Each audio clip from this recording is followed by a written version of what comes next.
Where are we? I have no idea where I am. Is this the Beer Patrol? Oh, it is? Okay. Well, it is the Beer Patrol, clearly.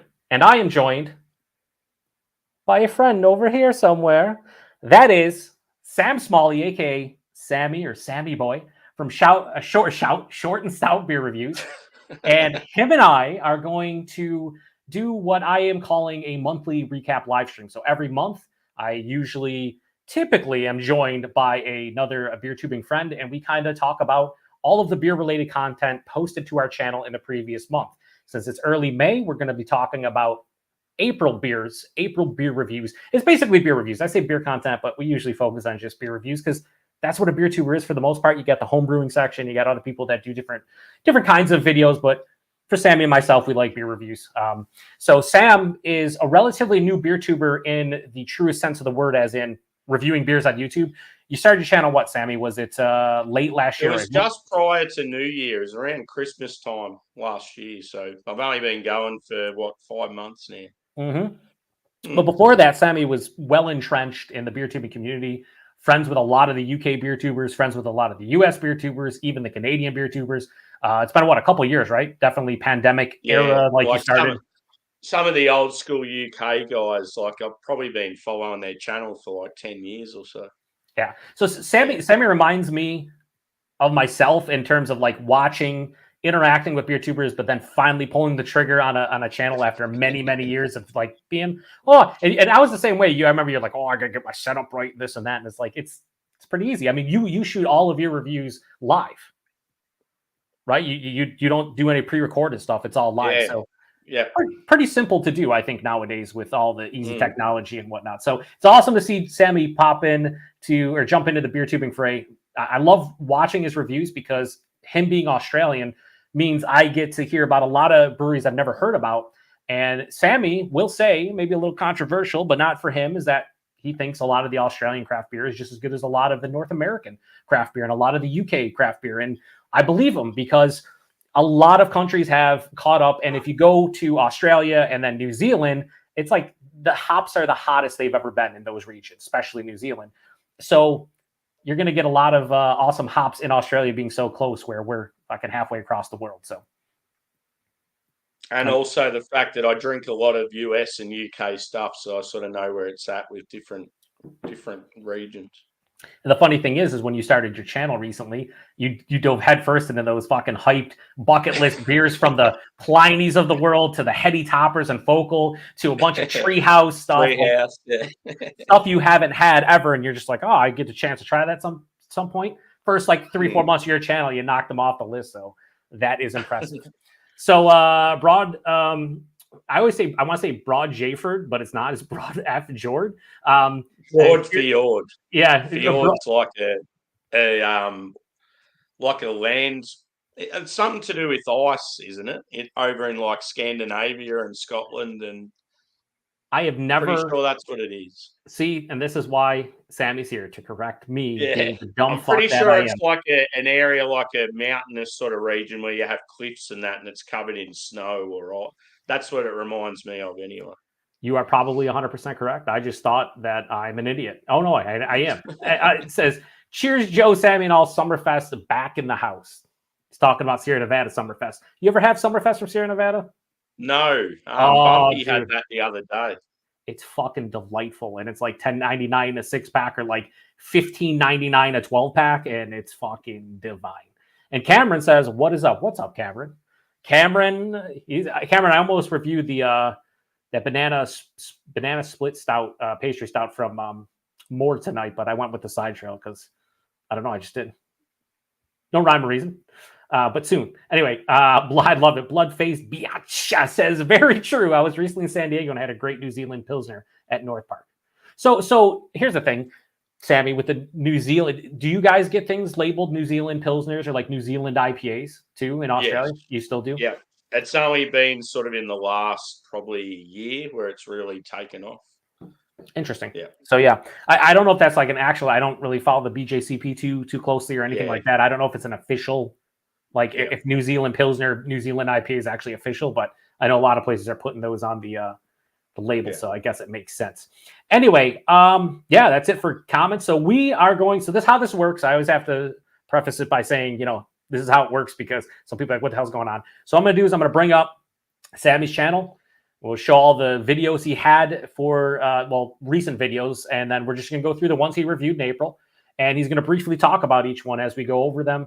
I think this is going to be an awesome show because, again, Sammy being Australian and a lot of people not knowing about Australian craft beer in North America, hopefully you'll learn something. I know I will.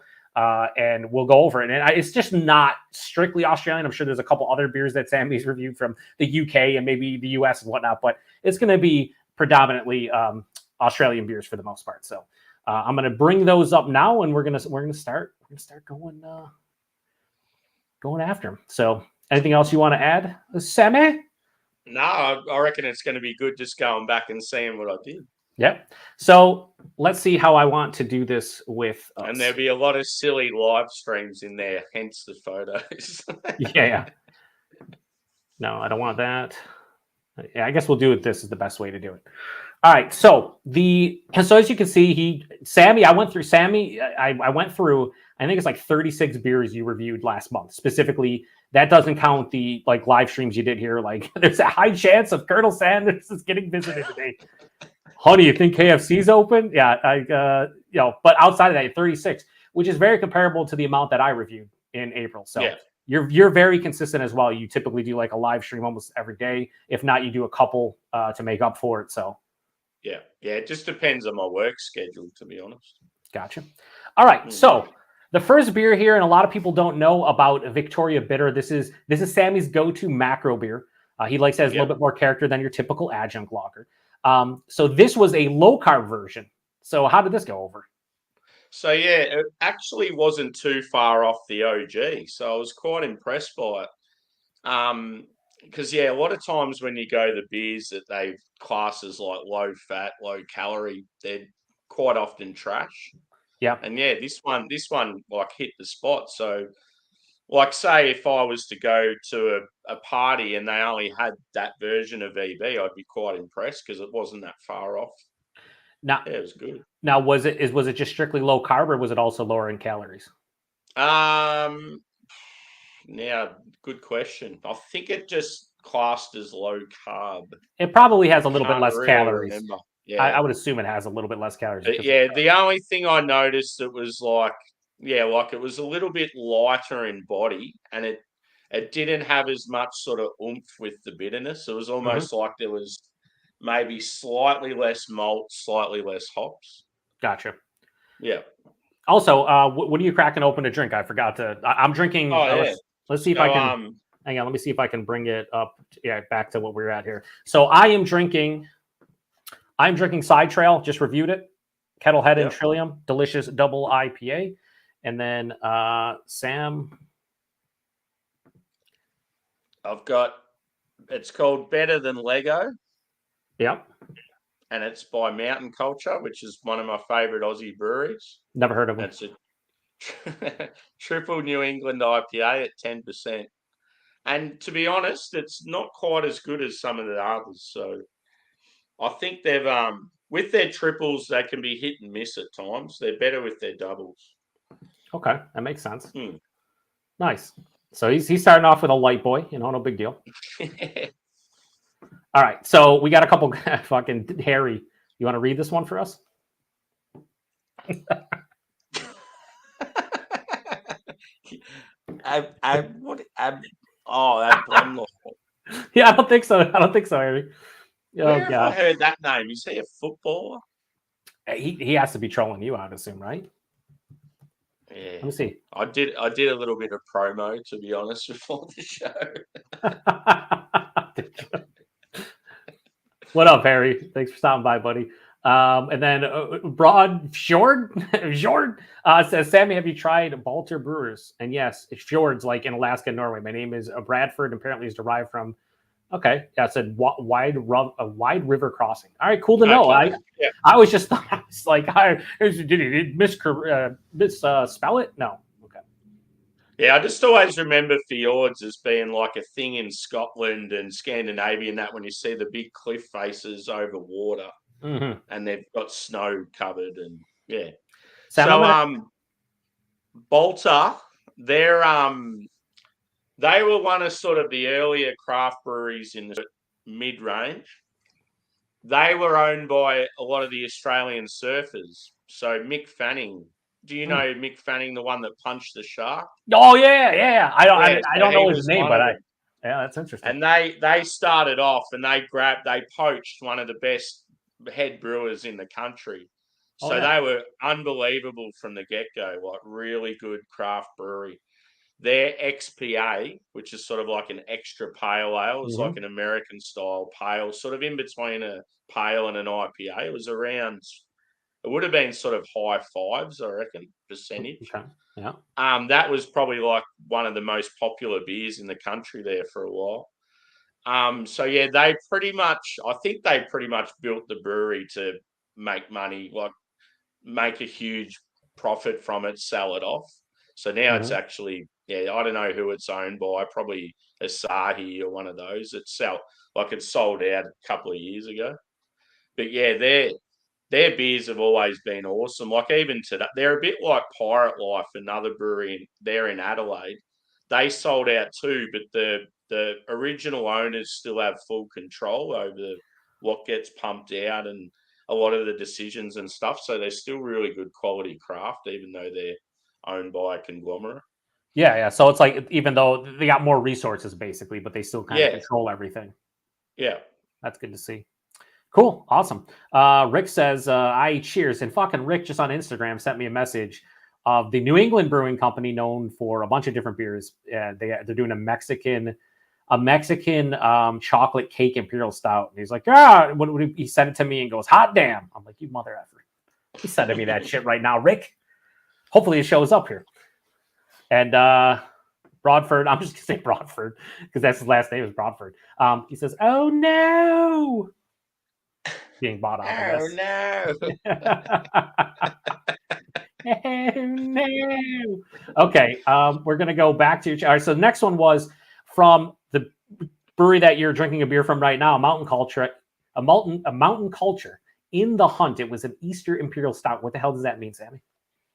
Easter Imperial Stout. Yeah, so that was an Imperial Stout with a huge malt base. I think they had about 8 different malts. Oh, nice. It was big and boozy. It was sort of like a Russian Imperial Stout, but they had cocoa nibs and I think like your Dutch chocolate powder. Oh, yeah. Yeah, and it was quite nice, that one. Nice. That sounds right in my wheelhouse, baby. Yeah, and Mountain Culture do stouts really well. They don't do them very often. They pretty much wait till this time of the year where it gets cold. They pump out a few, and then you don't really see many after that. So it's like a special thing from them. Yeah. Nice. Yeah. That's cool. Next, a collab between Track out of Manchester, the UK, and Future Brewing in Sydney. The Elysia double dry hopped IPA. How was that? Yeah, so Future Brewing, they're like relatively new. They're from Sydney. I'm not sure who actually runs the company, but they seem to have a lot of contacts. And they've done a lot of travel through the UK and the US. And they're doing all these collabs. It's just like outstanding that they can get that reach when they're brand new. Like they're doing one with Celestial at the moment. They've done like Track. They did there was someone else massive, and it's like, what's going on here? So Maybe one of the brewers. Anyway, Track to me, from all the UK stuff I've tried, Track are one of my favourites. This beer was more Future than Track because it was brewed in Sydney. Yeah. It was good, but not great. Like it was just like your run of the mill hazy, nothing special. Gotcha. Yeah, no, to go back to Future for a second, maybe they have like somebody, like a brewer, an owner, or somebody in the company that like has ties to, because that is wild that a relatively new brewery is getting like somewhat hype breweries like on board to do collabs. Typically is not the case. Like you may have even like a lot of owners sometimes with new breweries in Australia, they've sort of honed their craft at a brewery overseas somewhere and build up contacts that way. For sure. Paul says, what's up, everybody? And then he says, hi, Sammy. Have you ever had a Budweiser? What's up, Paul? I've had the red Budweiser, whatever that is, the draft, the higher percentage one. But yeah, I've never had Bud Light. I've never actually seen it. Yeah, keep it that way. I think Paul is a big Budweiser fan. I've never liked Bud Heavy, as the cool kids would call it. Just not my jam. I don't know what it is about it. I much prefer like a Miller High Life or like a Coors Banquet if we're going like the big three. Yeah. And then Harry says, "I love real ale." Harry's just here to troll, and I'm here for it, man. Josh, last beer, says cheers, and he says craft is dead, as he sent me a fucking picture about 45 minutes before I did my review with his latest haul of double dry hop Ghosts in the Machine from Parrish, Modest Man, and a bunch of other crazy shit. I love Josh. Probably spent like $150. Craft is dead though. And then Harry says, one day we'll realize that the hand-pulled real ales are the finest ales. Yeah, well, we don't get those in the U.S. all that often, so I probably would love them. But yeah, they're very rare here. I've only ever seen it like twice, I think. You have to have somebody who knows what the fuck they're doing from the UK, or at least like studied there. That like a lot of like actual like stuff on cask here is not reminiscent of the stuff in the UK, I'm sure. Rick says, I might be behind this stream, but yes, the New England Brewing Company beer that I talk about, the Mexican chocolate cake imperial slices. I got to go and pick some up. Also, one day I'll get proper notification about these live streams. LL, fuck YouTube. Number one, we'll say just straight out, fuck YouTube. My channel, apparently when it comes to live streams, no one gets notifications because they want to, I guess, have nobody watch my channel, which I'm cool with. But fuck it, I don't get it. I don't get it at all. So this New England Brewing Company is talking about, are they actually in New England? Yeah, they're in Connecticut. They yeah, because there's one in Australia called New England Brewing Company, but they're like pretty average. Yeah, no, they're fantastic. They do a lot of good hop forwards. They're like older school kind of like New England brewery. So like going back 10, 12 years ago, like they had Gandhi Bot, which they had to change the name for, which they had like a mechanical Gandhi as their logo, which was pretty hilarious, like a bot version of Gandhi. That's now called G-Bot. That was like one of the first like hyped like double IPAs ever had, or imperial IPAs from the New England area. It was delicious. They do a lot of good stuff in general. And now we start to get them here a little bit in my area. But I want to say Rick is like relatively close to the brewery and drinks their stuff very often. So, yeah, they're fantastic. If you ever come across a New England Brewing Company from the States, get on it. Harry says, this goes to the States, and you'll realize that the UK is better. Paul says, Bud, king of beers, LOL. Thank you. King of the beers like 130 years ago. And he says, real ale is for real men of Britain. I fucking love Harry. It great, it lush. Who is he quoting right now, huh? Is it the Seaside fellow? Some people need to do 2 collabs with the Ramsbury. I never heard of that brewery, Harry. Never heard of them. No. Ramsbury need to get their spirits over to Australia like they promised me years ago. Unbelievable, Harry. Letting everyone down. Then we have Bloodface BS says, I regret not picking up the Firestone XPA, seeing a 6-pack at the grocery store. Yeah, dude, that. So to go back what Sammy said about the XPA, that was it. You said Future does one? Or no. That Bolter. Yeah, Bolter. Yeah, that Firestone one's fucking top notch, dude. It was awesome. Yeah. He says Josh with his DHD's nuts. Else, he said, else. Burst served direct from the bowl. Yeah, that's the only way Josh drinks his IPAs, directly from the hashtag proper bowlware, I think is how you say it. All right, so back to the beers from Sammy. He did a hotel room live beer review from Pirate, aforementioned Pirate Life, pineapple margarita sour ale. So why were you in a hotel room, Sammy? We'll let the viewers know. And then also... Yeah, I'm trying to remember what that trip was for. I've been to Melbourne so many times. I think with that one, I think that was when I went down for the International Comedy Festival. Yeah. I went to 2 comedy shows and I visited 2 brand new breweries, and Pirate Life, like they're obviously already established, but they just opened their Melbourne brew pub. Mm-hmm. And yeah, I did a couple of Pirate Life beers after that because of the trip to the brewery. So that one there, it was like a margarita inspired sour. Mm-hmm. And like, yeah, you know what I'm like with sours. I'm not a big fan, but yeah, that one actually went all right. It's pretty tasty. Nice. Yeah. I always give credit if they can mimic what they're going for, even if it's like not my favorite. It's like, all right, if what you put on the label is actually what I'm getting, whether or not I personally enjoy it, kudos to you, type of thing. Yeah. So next, it's just low carb trend here, Sammy. So is this a Macro Monday one? It is not. It is. I don't think so. Okay, this might be. Yeah. So, are you familiar with the show Vikings? Yeah. Well, not super familiar, but yeah, I know. Yeah. I know. So Travis, that's from Australia, that's on that show. This is the company he started up.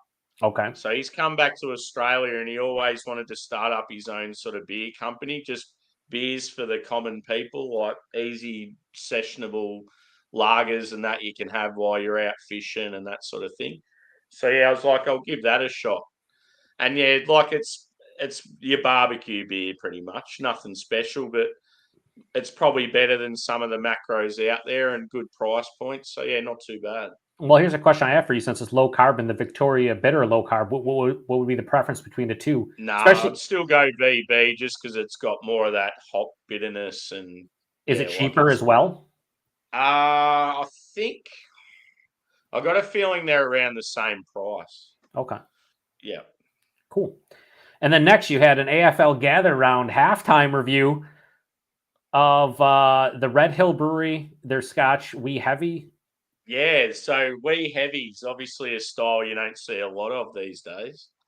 That was really, really good. Like Red Hill are a brewery that sort of specialise in your old school like brews.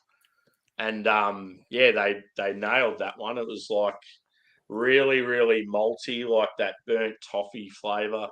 Yeah. I think it had like a hit of dark fruit from what I remember. But yeah, it's really like their brewery as well. They're based down in the on the other side of Melbourne from where I am.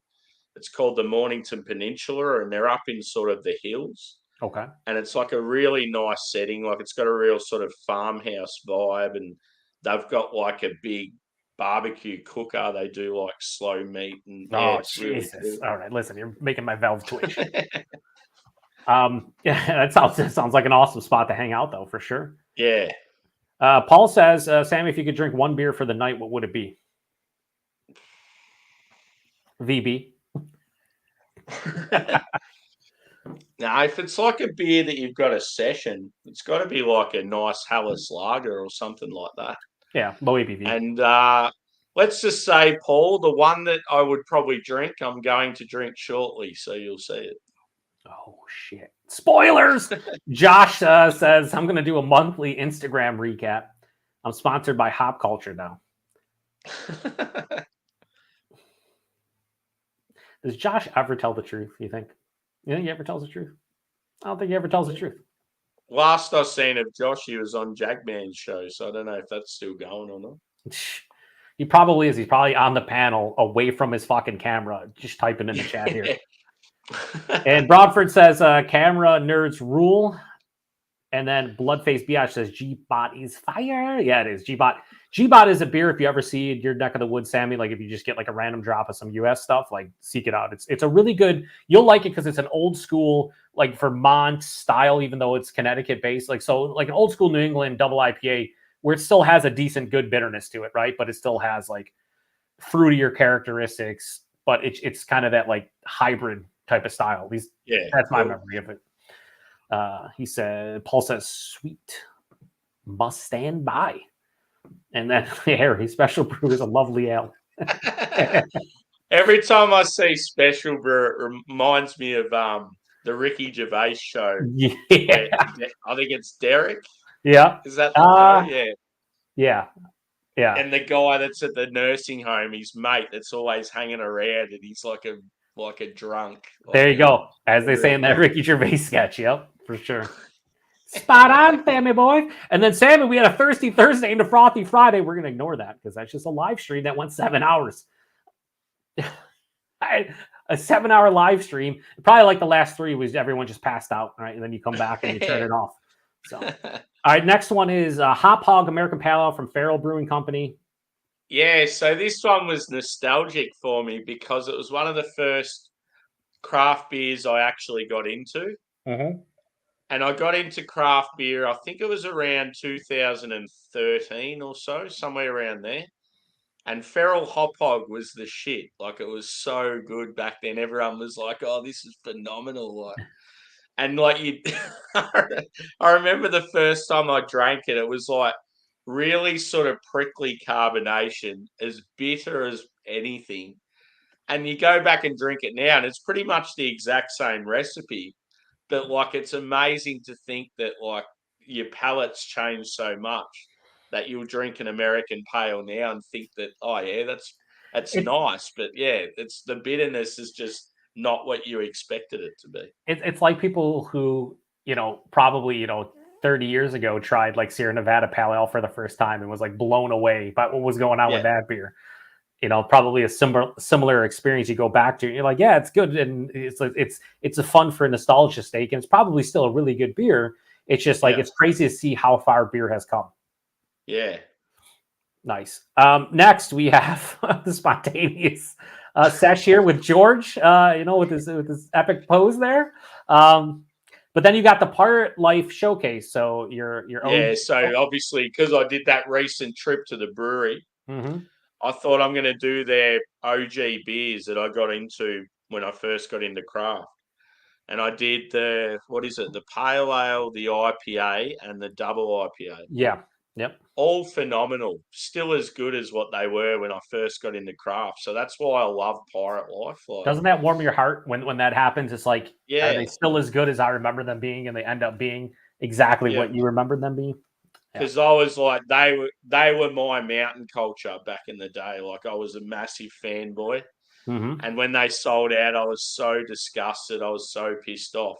But I'd still try their beers every now and then. And then, yeah, like every time I've had them recently, I'm like, wow, like especially too, because like I'm a Westie boy. So Yeah. Yeah. they pump out awesome West Coast IPAs. So it's like, yeah, I'm always going to go back to them.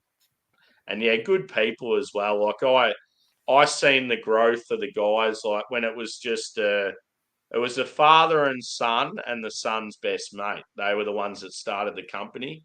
The Nice. two young boys worked at Brewdog when Brewdog were starting out and really good.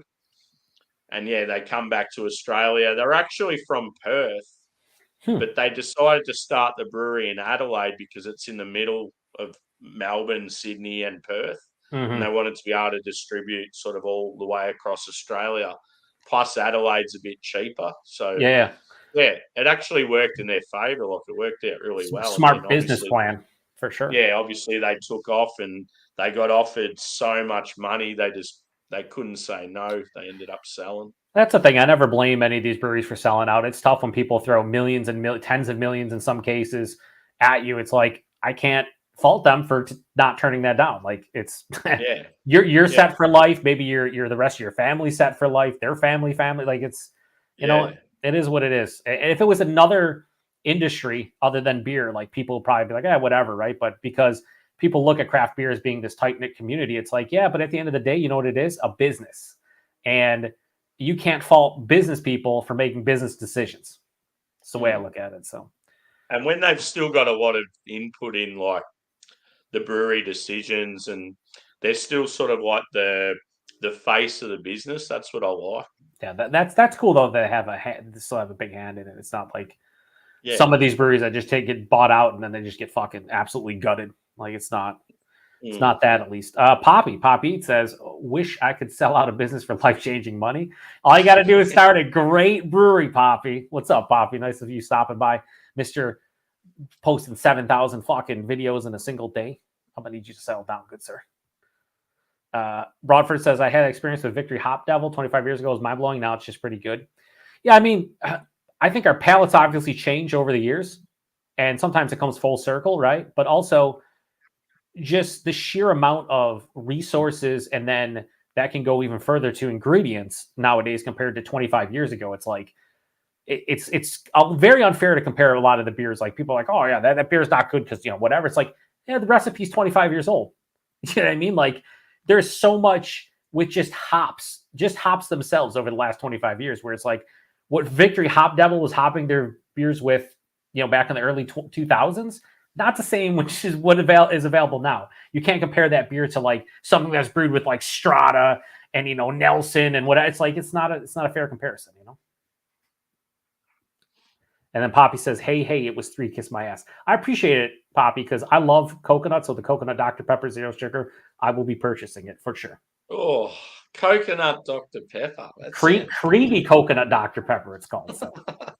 See, we don't get all these like out there soft drink flavors like you get. We just get the standard and that's it. And you guys get about 45 different options with each bloody. Yeah, and Poppy reviews every single one of them because he pays $100 for a bottle to get it 3 months fucking before everyone else does. Fucking Poppy. He says, give me the old hops.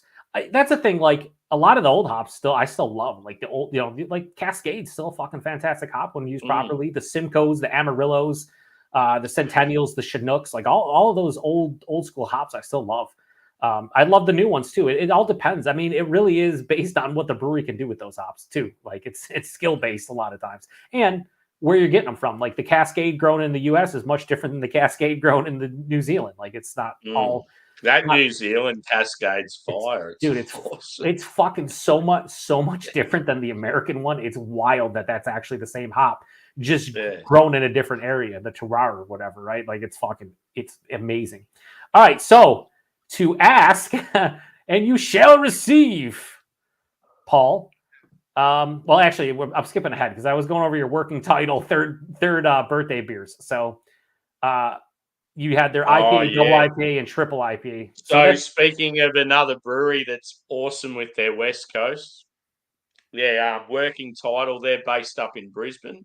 Okay. And the way I got onto them, I went to a festival and the two boys there, like, I think they'd only just started. And I was just talking to them. I think at the time they had an Imperial Stout, a hazy, and a couple of West Coast. And I was just talking about how good their Westies and the Stout were. And all of a sudden, sort of become mates with them. And I've seen them at quite a few events now. And we sort of always talk on Instagram. And they're just really good blokes. And they've gone from being gypsy brewers to now like having their own facility in Brisbane. They ended up buying already an established business. And they're absolutely killing it. Their restaurant up there, I think, is like Japanese and Korean inspired. Oh, nice. They do really good food, and they mix it up with the styles too. They do like a lot of they'll do like lagers, they'll do smoked beers, they'll do stouts. But you can tell the brewer's a big Westie boy like me. So for their third birthday, they pumped out 3 West Coast. They had the single, the double, and the triple, and all 3 were like banging. So, that was quite a good review, that one. Yeah, sounds like it was a great session for sure. Next, to make Paul happy here, you I love how you do the clickbait head. Aussie boy drinks Budweiser. So this was Macro Monday, which Sammy stole from me, which I stole from 6,000 other people. No, that's funny. It's like you see anyone say, "Oh, Macro Monday, I do that." It's like everyone does that because it's fucking Macro Monday. Like everyone does it. But he did Budweiser, straight up, good old Bud heavy.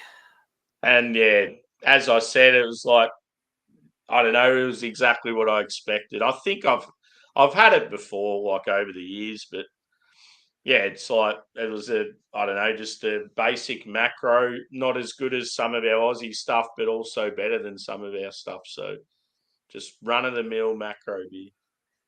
I don't fucking hate that beer. Here we go. The one I really want to try is Miller High Life. Like it's like every friend of mine that's into craft beer, that's the macro beer you all speak about. Sammy, it's the like champagne of beers. It's the champagne of beers, good sir. It is. It's pretty good. I find the big 3, Banquet, that, and Budweiser, I would 100% take Miller High Life over it. Yeah. Coors second, and Bud not even on my radar. But I'll take Jenny Cream Ale over all of them, so fuck it. Anyway. Well, that's another. Yeah. It's funny how a lot of my bucket list beers now are like more macro. Same here, dude. Like when I did my bucket list stream last month, when I did the solo, I was like, I want to try the regional fucking macro beers. Like, I think that's a cool thing because they have like a storied history of like this macro-esque beer that's only available in the Pacific Northwest or only available in the Midwest. I think it's a cool thing. those beers aren't ever going to be like groundbreaking or anything. You're going to go nuts. But maybe like if I live where I could get this, it might be in my fridge at all times for when I just want a fucking beer and not think about it, So, yeah, I'm with you. I'm right there with you. All right. So the next beer we have is from White Rabbit, from Little Creatures Brewing, their White Rabbit, which is a chocolate stout. Yeah, so White Rabbit, I think, are a part of the Little Creatures group still, which is owned by Lion Nathan, I think. So they're a big conglomerate as well. So White Rabbit was always a little side thing from Little Creatures where they've had their own venue. It's at the brewery, but it's separate. Really nice venue, sort of place where they'd hold like weddings and conferences and that sort of thing. They do like a bit of wild ferment stuff. They'd specialize in sort of more classic styles. But I remember, they've had this Easter stout for the last few years as like a limited release, and it's done with it's like a specialty chocolate store, I think, that's based all throughout Australia. But yeah, it's a really nice sort of sessionable chocolate stout. Nice. So yeah, the thing that makes it nice is they work with like a specialty chocolate, and yeah, it's just got that really elegant sort of chocolate flavor to it. But it's nothing big and brash. It's only like I think it was about a 6% sessionable stout. So when those are just done well, though, one of those beers you'd have like Easter time, like as a starter sort of thing. I mean, I get more impressed when like a sessionable, like pastry-esque stout is actually good because it seems hard to do like a 6% more so than like if you're giving me like a 10 to 12% like pastry stout, like it should be good. You probably got a bunch of fucking adjuncts and then it's 10%. Like I'm sure it's going to be rich, but to do it at 6% always impresses me. Yeah. Yeah, because you don't realise, but with those big impy stouts, you're getting so much flavour from the malts. Yeah. So when it's only 6%, like, it's all based on that adjunct pretty much. Yep. Next, you had the Kidden Vienna Lager from Mountain Culture. I'm sure that was well made. Yeah. So Mountain Culture have got their own lager program, and it's absolutely banging. Like, that's part of the reason why I love them so much is because they mix up the styles so much more than a lot of other breweries. And they pump out different styles of lagers now. And that Vienna itself was good, but I've definitely had better. I've had a better Vienna lager from them previously. I actually like my Viennas when they're a bit more of that toffee sweetness. Yeah. Viennas I feel like it's one of those styles that can change a fair bit. It's a bit like what's the German style that you get different colors of? It's a different variation anyway. But yeah, so that Vienna was good, but I've definitely had better. Nice. All right. So not living up to the expectations, but still good. And then a beer that you've reviewed that I have not before, believe it or not, because I can't find it relatively fresh as a single. I'm going to have to bite the bullet this year and just buy like a 6 or 12 pack of it because every single single I find is like 6 months old. It's fucking gross. Yeah. But it's the classic Sierra Nevada Pale Ale. So you've had it before, but that was your review of it. I'm sure. Yeah. Just as good always a winner, that beer. Like that to me is like Pirate Life's Pale Ale. Like, it's just a beer I can always go back to, that classic American style pale. Always old, reliable. Yeah. And it's like, as you said, like quite often you'll see them on shelves and you think, oh, that's awesome that it's there. But then you look at the date and it's like, I think I'll give that a miss. Dude, but I shit you not. I was going to review it back for the shelfie beer reviews I do back in March because I thought I found a bottle that was it was a bottle and it was bottled at the end, I thought, of January. So I was like, dude, this is like less than 6 weeks old. I fucking hit the jackpot here to buy a single. Turns out my brain wasn't processing and firing on all cylinders because the date was January 24th of 2023. Yeah. So I was like, oh, this isn't less than 6 weeks old. This is like almost 14 months old. I'm like, fuck me. So I put it back. Broadford says, so Poppy said, no, you don't, as in you don't want to try Miller High Life, but Poppy, you got to try all of the fucking macros to understand which ones are actually not terrible. That's how it works. And then Broadford says champagne, the champagne of beers. Garrett says Miller Genuine Draft is my pick side by side with the High Life. Again, Miller Genuine Draft is one of those beers where like I would definitely buy to review it and be fun to do like side by sides, but I've never seen it in a single. I'm pretty sure it's only 12 packs in my area. Yeah, so that's one of the American beers we can actually get here. Really? Regularly. So it's that, the red Budweiser, and Coors. Banquet? The Coors one that's got the mountain range where it changes depending on. Is it Coors? That's Coors Light, isn't it? Yeah, I don't think Banquet doesn't do that because Banquet's not Banquet. cream. I think it like, must be gold Coors color. Light. But yeah, they're pretty much the only macros from America that we have in our bottle shops. How fucking stupid do we have to be where you need the mountains to change color to tell you if your beer is cold enough? You can't fucking feel the thing? Like, what are we doing? Like, I don't know. It doesn't feel cold enough. Wait, hang on. Look at the mountains and see what color they are. Holy shit. Fuck, it's terrible, dude. It's so bad. All right, so this is cool because I've never seen this. I'm sure it's to come, or I'm sure it's out there in the US. I just haven't seen it personally, but from the Mill Brewery, the Dark Overlord, which is a cold black IPA. Yeah. So yeah, that one sort of surprised me, just the style. So it sort of had elements like a Baltic porter, to be honest. Nice, yeah. I can see that. A Baltic porter, but hoppy. That's how I sort of seen it. And yeah, really well brewed. So the Mill, they're out of they're relatively new as well. They're out of sort of inner suburbs north of Melbourne. Collingwood, called Collingwood. Mm-hmm. They've got a really industrial style brewery, and yeah, they mix up the styles as well. They do like a lot of sort of black IPAs, red IPAs, barley wines, stouts. Like, yeah, they're a cool little place. One of those places that sort of just started to distribute more, so you're starting to see them like their cans in bottle shops and that, whereas you didn't see that a while back. Awesome. Yeah, like they're one of those breweries I need more from, to be honest. Yeah, I mean that's just cool. I've not personally seen that like locally or anything with the cold black IPA. So yeah, hopefully that comes to fruition at some point. Poppy says, "F off! I love those mountains." Poppy, I know you're smarter than needing the mountains to tell you what's going on, buddy.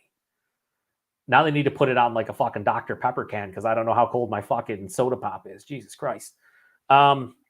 Next, what's the damage? So you're doing weird styles right here back to back. What's the damage from Goodland Brewing Company? This is a wet hopped black American barley wine. So that's just a lot. Yeah, that was really good, that beer. As a lover of barley wine and imperial stouts, it was sort of like that hybrid. And yeah, from what I remember, I think it was like quite hoppy as well. So yeah, if you're a fan of American barley wine, that's probably more down your alley. But Goodland, they're from Gippsland, which is the other side of Victoria from where I'm at, and it's a very like rural area, and they're actually a really good brewery. So they've just sort of started in the last few years at their festivals. Yeah, at the festivals, they kill it because they've got so many styles and people gravitate towards them.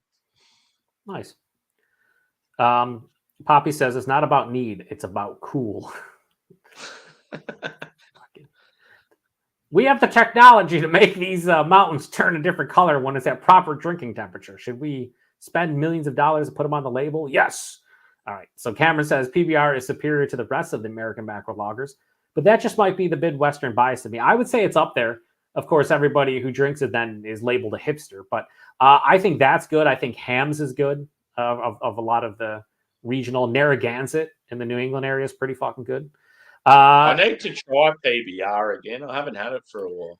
I think it's a step up. I mean, I've told the story before, but about 12 years ago, did a blind taste test at a bar. It was my cousin's birthday. All of my family members knew I was a beer nerd, so they did whatever was on tap. This was like a dive bar. They had like 8 beers on tap. and it was 5 different beers. One was like Budweiser, Coors, Molson Canadian, Labatt Blue, and fucking PBR. And I did it blind, and PBR was the best of the bunch. Like, had the most flavor, tasted good, was good. Molson Canadian was absolute dog shit. I hate that beer to this day, even when I have it, know what it is. But the PBR won out, and of course I won. And they're like, "Oh, of course you would, because you like the fancy beer." I'm like, "No, it's because I like beer that doesn't taste like shit. Like, this one actually is good." And I did it blind, so I don't know how you can give me shit for doing a blind beer, blind taste testing and picking out the PBR. Like, it was clearly better than the majority. So Broadford also says he's a sucker for Montucky cold snacks. I'll be reviewing that for the next Macro Monday. Sapporo is this Monday.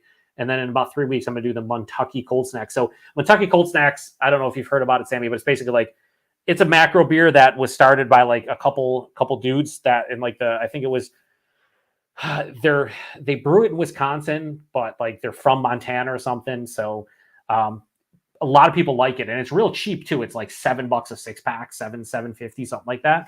A lot of people like it better than a lot of the macros. I've never had it, so I picked up a can to review.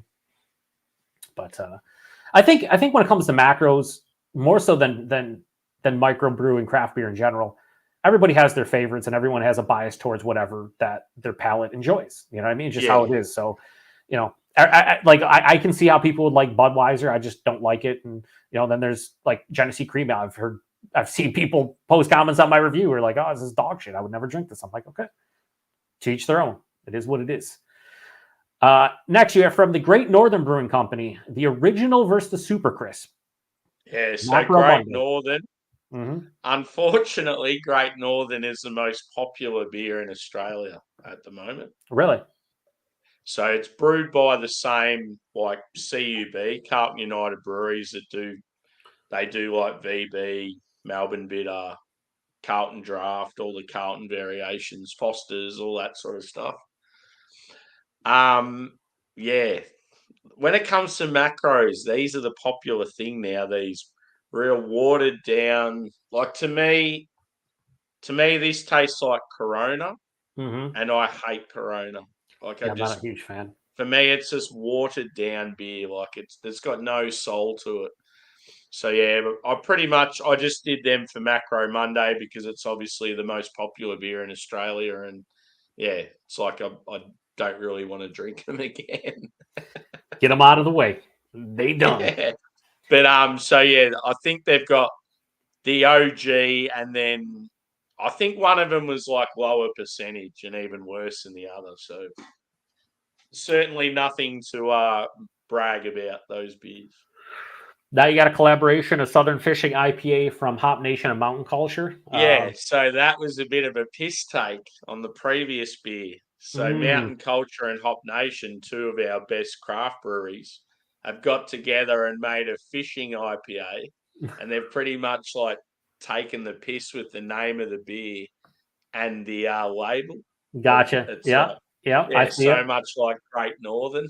Yeah, you can definitely see. I mean, yeah, and that beer was actually pretty good. Like it was like a decent, decent sort of sessionable hazy IPA.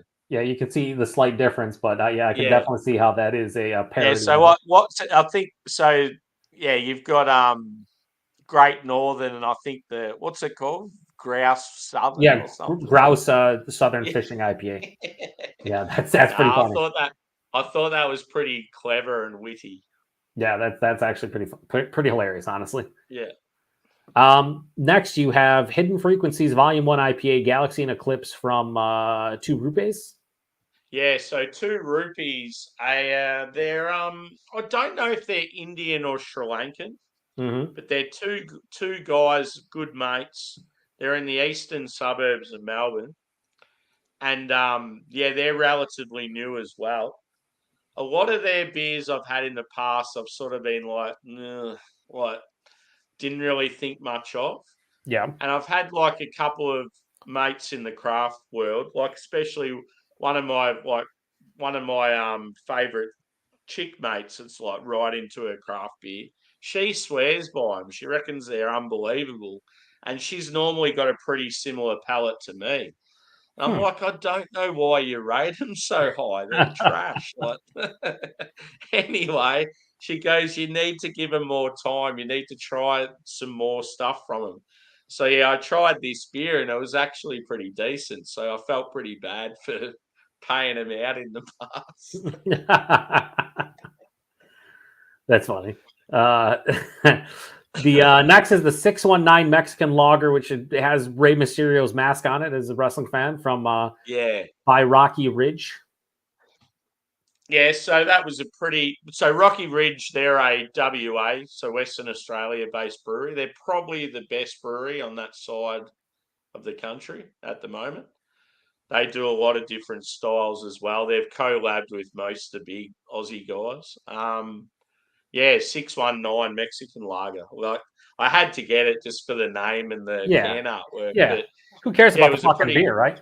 a pretty solid Mexican lager. Like they do a lot of like your classic style beers, but mix them up slightly with like maybe a tweak of like one adjunct or something like that. They've done a few smoke beers. They do like quite a few Westies and stouts. No, Nice. they're good. Like I just wish I had more access to their beers because they're on the other. It'd be like you trying to get Californian beers. Like it's hard at times. So Nice. Now the next beers, I just want to try them because of what they're inspired by. But Police Academy inspired beers. We got Tackleberry, Hightower, and Lassard IPAs by Fox Friday. That number one, fucking love the Police Academy series. 100%. Yama. Like it's fucking it's so good. Dude. Yeah. Oh, I just wish they had a Mahoney one. Yeah, Mahoney. Mahoney was my boy. Like as a kid, I fucking loved him. Yeah, such a good fucking franchise. But yeah, Fox Friday at the moment, dude, they're one of my favorite breweries here in Australia. And as far as West Coast go, I always had mountain culture at the top, but I honestly feel like these guys have gone over the top of them. I think they're West Coast. Nice. They're out of all the West Coast I've had, and I've had elite level stuff from the US. Fox Friday are like top tier, like they're phenomenal. That's and they awesome. pump them out all the time, which is cool. Like they seem to pump out as many Westies as they do hazies. Mm-hmm. I think with those three beers there, I think one was a hazy, one was a Westie, and I can't really remember, but yeah, all three beers were banging. Like the thing that I think with Fox Friday, they were always doing well and getting better and better and better. But they poached one of the best brewers in Australia, who worked at Hawkers and then Deeds, and they're two really good breweries. He's gone to Fox Friday, and now Fox Friday have gone to like elite tier sort of thing. So, and he's like an American that loves West Coast IPAs, so that's why their Westies are just killing it at the moment. And he loves Police Academy, so he's all good in my books. And then the final beer of the row here, you got Not Even, a double dry hopped hoppy ale, collab by Range, Brisbane, and One Drop. Yep. Jeez, I can't even remember that one. Foggy memory. Yeah. Let's just say it was probably pretty good. Yeah, Range and One Drop. Like, I'm just trying to think like what it. Yeah, the thing I thought when I seen it, the hoppy ale, it reminded me of Troon. Yeah, fucking yeah. They say hoppy ale with everything instead of like IPA double IPA. That's what I thought. Maybe it's like a little sort of dig at them. Like it was pretty funny, and like two really good breweries there. Range out of Brisbane, One Drop out of Sydney. I'm pretty sure it was a good beer. I just can't really remember doing that one. It happens. It totally happens. Comments. We got BFB says Seal Reserve, baby, into that malt liquor. And then Chris Rayner. Is it Rayner? He says, "What's up, Joe? Hope all is well." What's up, buddy? Haven't seen you in a bit. Hope all is well with you too. Appreciate it, man. BFB says Montaki cold snack was pretty blah. See, that's the thing. I've heard some people not really care for it, and other people like swear by it. So I'm curious to see what I'll think about it. I just bought a single can. They had like the fucking 473 milliliters. And then they had the 355s. Just went with the 355, not trying to get crazy, but we'll see. And then Cameron says, thought it was pretty cool that Roaring Table commented on your review post, currently having a can of their rice. They just released a new California Common IPA that I'm hoping to get my hands on. Huh. A California Common IPA. So is it just like a hoppy version of like a steam beer? Like that would be interesting. I don't know how I feel about that. Like I'd love to try it. That'd be cool. But like I don't know how to feel about it unless that's just the name for like their new like California IPA or like new West Coast IPA. Yeah. I thought it was cool. Wrong. I always like I post now. This year I've been using Instagram to like post like my reviews from YouTube, and I've gotten a lot of good interaction with breweries that like like I posted a review. What we'll talk about. We'll talk about a little bit later when I do. But like a relatively local brewery, and they were like all about it. I mean, it's all right. He said he didn't mean to put common. I was going to be like, what the fuck? Yeah. So another California IPA. Okay. Yeah. I find it funny though. Like I'm starting to notice, and I think I'm correct, but I could be wrong. But I feel like when I see California IPA, it basically just means new school West Coast IPA. That's what a California IPA basically is. So it still has Pretty much. Yeah, it has like a firm bitterness that you would get in the old school West Coast IPA, but all like the fruity explosion you'd get with like a New England, but the body itself is still akin to like an old school West Coast. So it's like it's like basically an old school West Coast IPA with a big blast of like fruity, juicy notes. I like it. I dig it. I feel like the California IPAs I've had a lighter malt base than your standard Westie.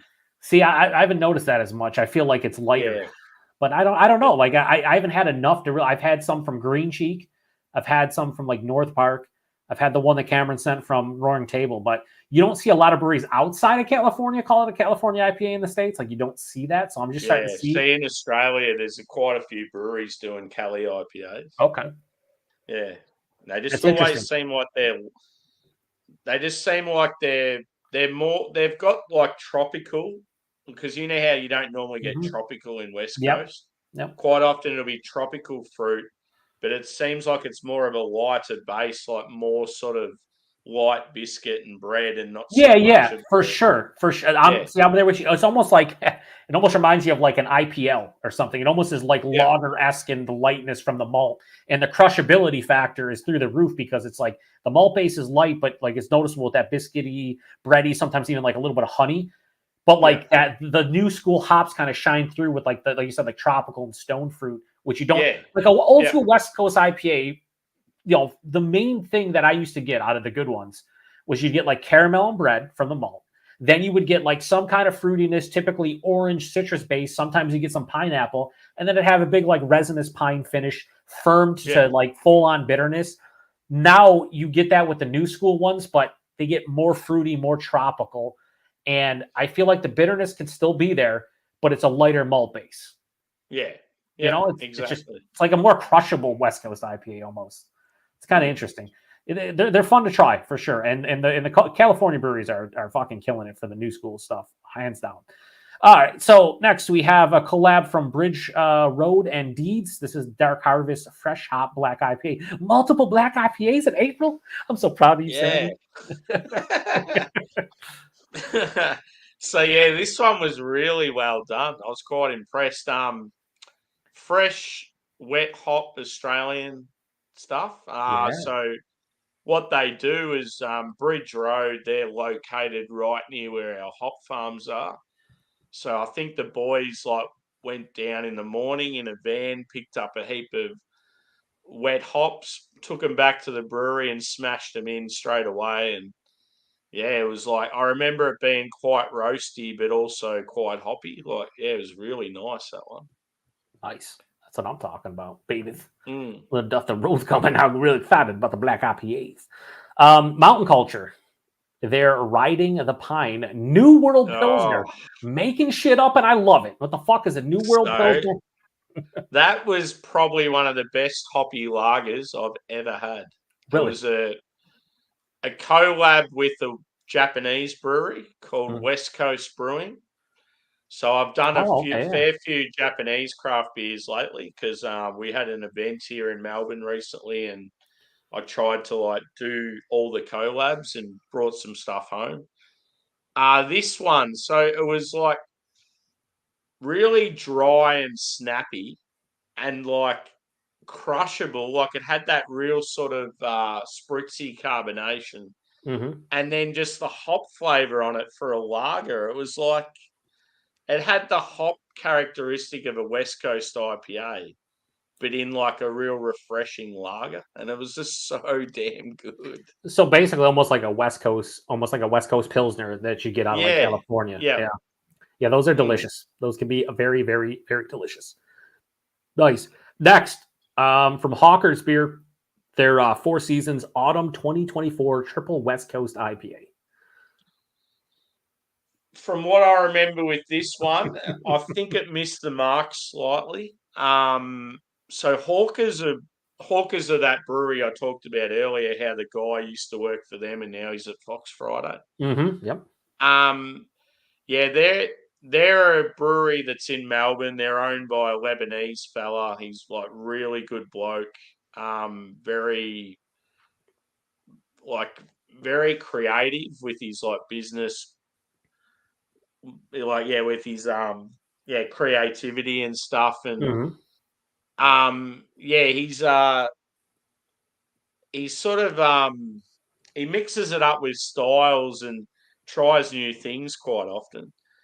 And yeah, with this one, I think he just went too big with the malt base. There was just something about it. Like I remember it not being that flash. It's one of those beers that sort of I can't exactly remember what I thought of it, but I just remember it not being as good as what I expected. You heard it here first. Worst beer that Sammy's ever had. Hands down. Fucking trash. Now it happens sometimes, even from brewers that you enjoy, like, they let you down sometimes. It happens. Not every beer is going to be perfect. I'm sure you've had stinkers from Mountain Culture before. Like they're just like, not my jam, Yeah. It happens. When somebody likes every single beer from their favorite brewery, I call bullshit. Like there has to be at least one or two stinkers in there, that you can't like everything. Otherwise, someone is not telling the truth. Jimmy says, damn, Joe and Sam in the stream. Bunch of thumbs ups. I'm just happy to see Jimmy. He's usually fucking sleeping all over there in Finland. I think he said he's coming back to the States. Is it soon this month, I think. Oh, cool. I think he said his son is graduating college or something like that. And he's coming back. So it'd be cool to be able to get together with him. I'm pretty sure his son's still living where they were living, sort of thing. Yeah, I think so. Like around the Albany area. So awesome to see him, though. Love you, Jimmy. All right, next we have, oh baby, if it's an other half beer, it's not. It's Banks Brewing, and it's their Old News Oat Cream IPA. What is this, 2018, 2017? Is this other half? What's going on? So yeah, you know how I say that sometimes beers just don't hit the mark. Banks are one of my favourite breweries. They're based in Melbourne. They're sort of like top 3 for me. Their IPAs are normally absolutely banging. For some reason, this one just didn't hit. I don't know what it was. Maybe it was the whole oat cream thing. I might be over it, or it just didn't work with this one. But I'm rarely disappointed with them. But this one I was, and I remember saying it in the review that I didn't think much of it. It always sucks because you almost feel like you have to apologize for it because you're like, I love these guys, but like I do that like with Other Half or Hot Butcher. It's like, listen, just because I'm saying I don't love this beer doesn't mean that I don't, that I don't like the brewery. I just, it's a beer from them that I don't care for. That's cool though. I don't want beer to be terrible, but it's fun to kind of remind yourself of like you can't like everything from even your favorite breweries. It's fun to have a reminder like, it is what it is. So. The hardest thing too is because I do my reviews live, it's like I'm always honest with what I say, but then it's like, I do love these guys. Yeah. Like, I don't, I feel like when I do that, and it's like, I reviewed a beer from Hot Butcher, which I'll show later, but it was I'll Be Frank, and like I did not like it, and a lot of other people who are my friends like really liked it. Now I gave it like a 3.6, which is like substantially low for a Hot Butcher beer. Like Hot Butcher beer usually starts at like 4s and goes higher. And I just something about it, and I found myself the last 2 or 3 minutes like apologizing for like not enjoying it. But it's like, it is what it is, man. It's just fucking. If you have 100 beers from a brewery, you're probably gonna not love 5 to 10 of them. Just There's laws of averages. Even the great restaurants will bring out a shit meal occasionally. Yeah, and it's better to be honest than just like go, oh, it's great, you know. What the fuck? No, if it's not, if it's, there's ways to go about it though. Like I feel like if you're doing a review, there's no reason to shit on a brewery. If to offer constructive criticism and your opinion of why you don't like it is the only thing that will help them, if they watch your review, understand what you're saying, as opposed to like people just be like, this beer's shit, I don't like it. Well, why don't you like it exactly? Like, you know, what is the reasoning? That doesn't help a brewer to tell them, hey, I don't like this beer. It helps if you tell them why you don't like the beer. You know, it's one of those things. So see too many people just like going for like the shock value. Oh, this beer's dog shit, I hate it. Like even Paul will get sometimes upset. And I say Paul because he's in the comment section. Joe and Sammy have a duo. Paul will lose his shit sometimes when it comes to beers. Like he'll lose his shit, right? But he'll also offer constructive criticism as to why he doesn't like the beer. Good or bad, they can take it or leave it. He will offer the constructive criticism. Some people won't. They'll just shit on it and not expound upon why they don't like it. And that's just like, makes no sense. It makes it easier too. Like say Banks, for example, like Chris at Banks knows that I'm a huge fan of his beers. So if he happened to see the review, he'd be like, oh, that's fair enough. He just doesn't like that beer. Like maybe it's something we need to improve on. Whereas if it's a new brewery and you're just shitting on them and they're not familiar with who you are, you can look like a bit of an asshole. Yeah, I feel like I don't want breweries to be bad. You know what I mean? I would much rather offer them constructive criticism. And again, we're just fucking two guys that just happen to enjoy beer and we post our opinions. Our opinion shouldn't matter more than like the average Joe, no pun intended. But it's one of those things where it's if I was a brewer or an owner of a brewery and I'm going through YouTube to look at reviews of my beer, I would much rather watch this 10 to 12, 15-minute review of somebody breaking down why they don't like my beer as opposed to reading a fucking untapped check-in that just goes, this beer's trash and gives it a 0.5. Like, how does that help anybody? So, you know, it is what it is. BFB says, West Coast pills, hoppy lagers are all the rage. Yeah, I mean, it's a nice way to enjoy a sessionable, like, West Coast IPA, basically. Like, not at 7-8%. A lot of the pills at 4.5, 5.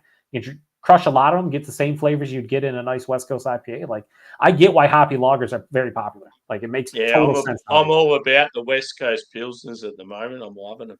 Give me the New Zealand fucking Pilsners, dude.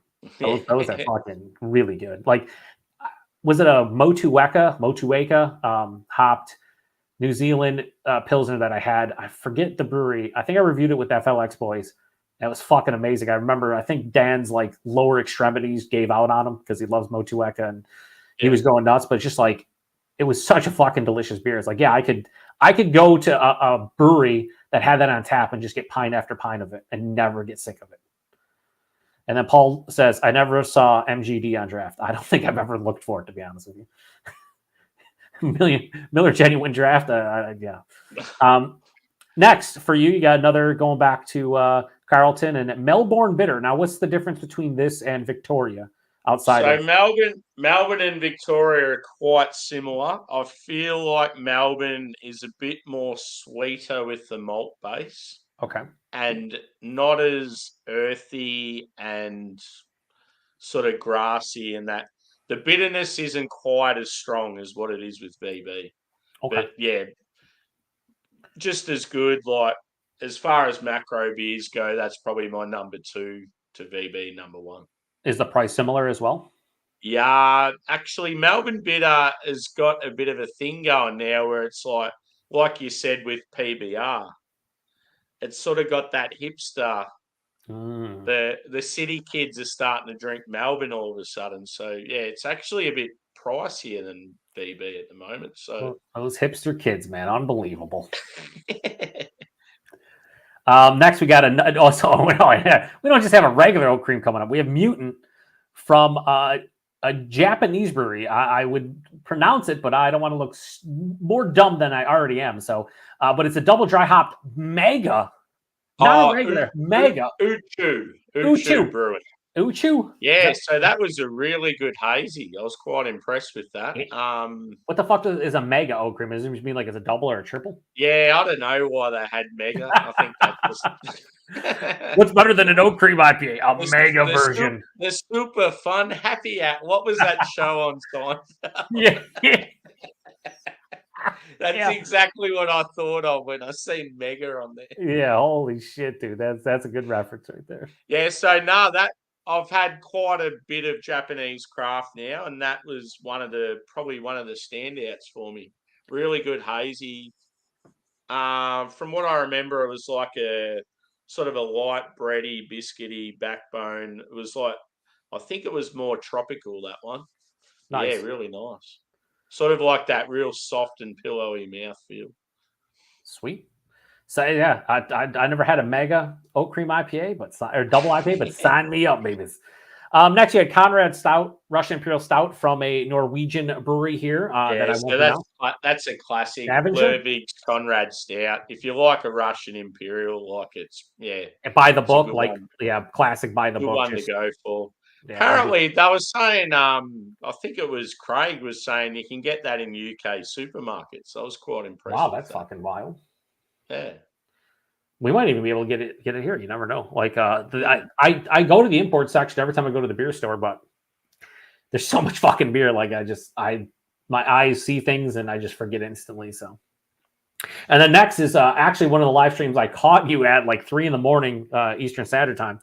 The double ramen, double dry hop, double IPA collaboration by Range and Yeah, so that beer right there Tanaj. is absolute fire. That's like elite level. That's Yeah, like, you were that was losing your world shit. class. So Range, as I've said, Range are one of my favourite breweries. They're based up in Brisbane. That was a collab with, I think it was Teenage Brewing out of Yeah, Japan. it was. I'd see. I didn't say teenage because I thought it was going to be Japanese, but I'm like teenage.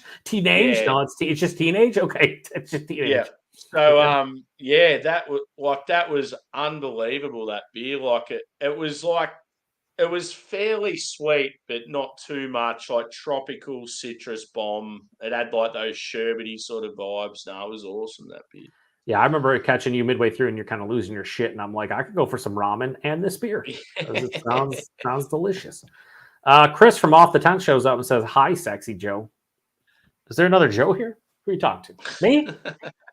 What's up, Chris? Chris is Yeah, back on the beer. You know how I said I was going to crack a beer that I could drink all the time. Yeah, let's see what we got. Hang on. Let me do the terrible shit. I'm fucking terrible with this, but here we go. Boom. Oh, fuck you, you nerd. Fuck you. Get out of here. All right. How do I remove Sammy from this? This is bullshit. Augustina Helles. It's my favorite lager of all time. That is a bucket list beer for me. We only get the fucking Dortmunder, and we get occasionally the barley or not the barley wine, the fucking Doppelbock. That's all we get. Yeah, we just got a shipment of it into the country, so I was like, I've got to get one. But next time I'm in Melbourne, I'll get a heap of them. Sammy, I regret. I regret. No, not going to look at it. How do I get rid of you? No, it's awesome. That's nice. I definitely want to try that beer at some point for sure. Yeah, sounds amazing. All right, so next we have the next. We're almost done with your beers for the most part. So you have another halftime review of Australian Football League game, and this time it was Bojack Brewing taking the Hits West Coast IPA. Yeah, so Bojack are a really small family brewery over on the other side of Melbourne. When they first started out, I thought they were going to be one of those breweries that might battle a bit. Like their beers were okay, their food was okay, but just something about them. It was like they really needed to sort of change to be able to go forward. And I think they ended up getting more people into their brewery team. And all of a sudden they started pumping out a few hits and they seem to be going all right now. I had a hazy from them recently that was absolutely phenomenal. Like it blew my mind. It was like just so much better than any other beer they'd produced. Really? But yeah, that West Coast that West Coast was pretty solid. It was good, but like nothing special. I love that you I did. feel like if they keep going, they're going to get better. So hopefully they go all right. I love you do the halftime reviews when your team's playing the AFL. It's Yeah. pretty So that's the fantastic. thing. I'm just trying to like get more Aussie people into like the craft beer community. So I Hmm. just thought that might be a way to sort of pull some in. Yeah, I could see that for sure. Yeah. Next was a live stream, big boozy IPAs for strong, handsome men. Not going to click on that. Mostly because I see Jesse looking at his looking at his fucking beer like he's gonna kiss it. I'm good with that.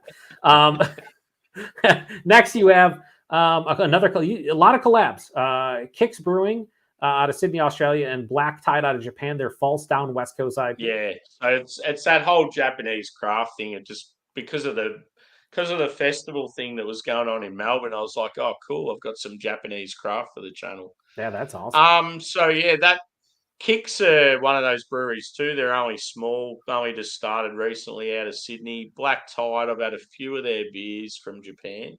Hmm. Yeah, that was sort of like a mid-range hazy. Was it a hazy or I can't even Now it's a remember. West Coast A IPA. yeah, mid-range, like mid-range Westy.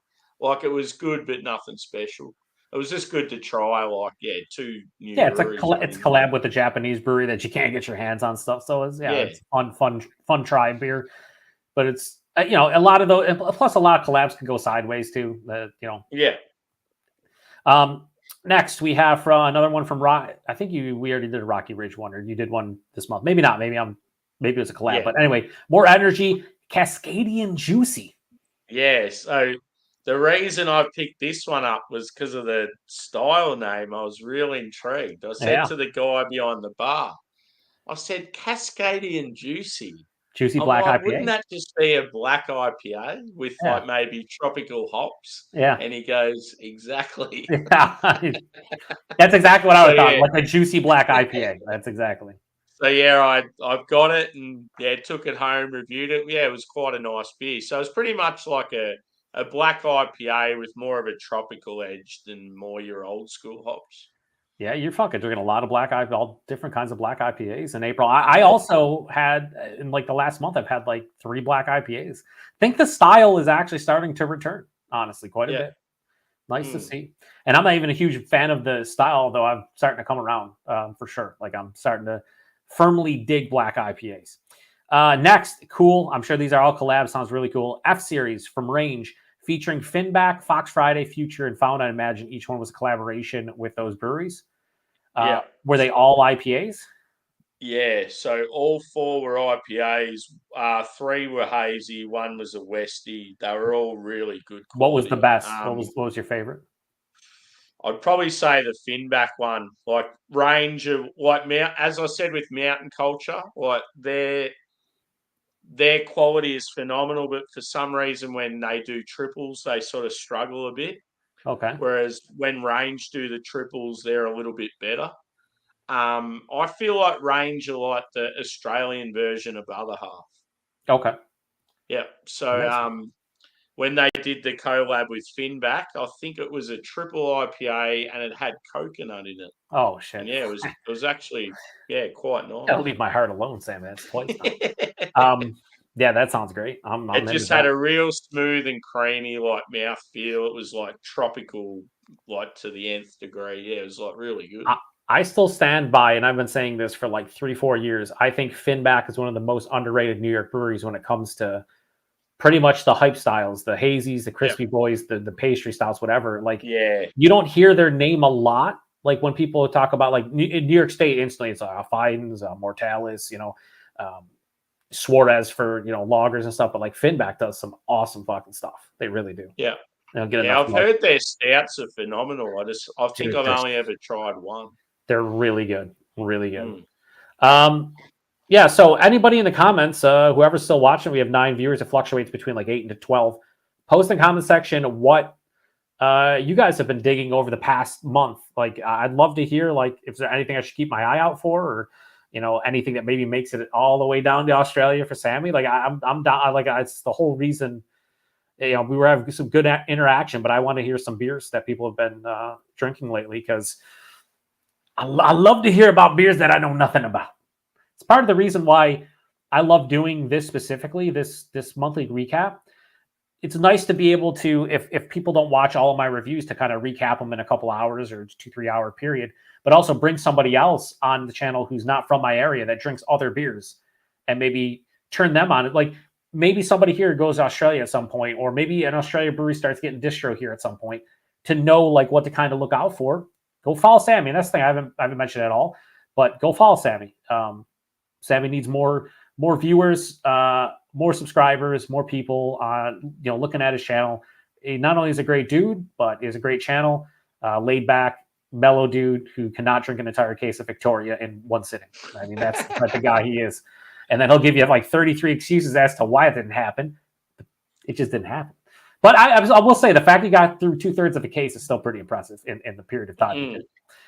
Classic example, though, of a brewery that's coming to America soon. Mountain Culture are doing the Firestone Walker Festival. Yeah. You sent that to me on Instagram. Yeah, and that is a festival I'd love to go to. That sounds like another one's Wildflower. So they're two really good Aussie breweries coming over. So if people are on the West Coast, they might get to experience some of our beers. That's how I had a couple of the UK guys in Canada at it was, I think, not Collective Arts. What was the it was the Collective Arts. They did a Collective Arts festival, like the brewery Collective Arts. You ever hear about them in Canada?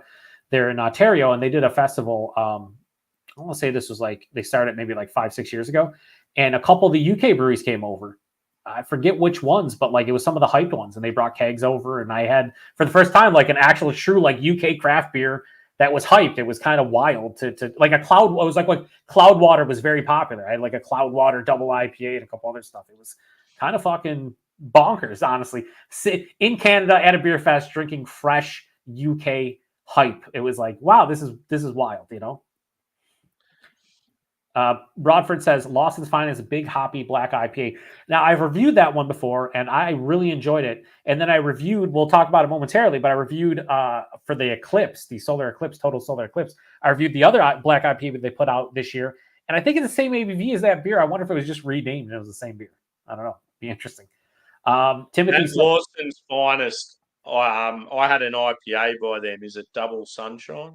They have Sip of Sunshine, and then they have doubles the Imperial version. Yeah, that was phenomenal. I really enjoyed that. People like to shit on them now because they're like Sip of Sunshine's contract brewed at I think Two Roads Brewing Company, and their stuff's not as easy to get. But like Sip of Sunshine's still delicious. A lot of their beers that show up are still fucking phenomenal. I know Joe Senegalia from Joe's Arcade. He said he still thinks they're fucking fantastic, and I'd agree with him. Like. They're awesome beer.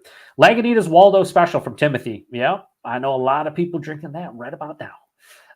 BFB says, what's the number one Australian beer Americans should look out for?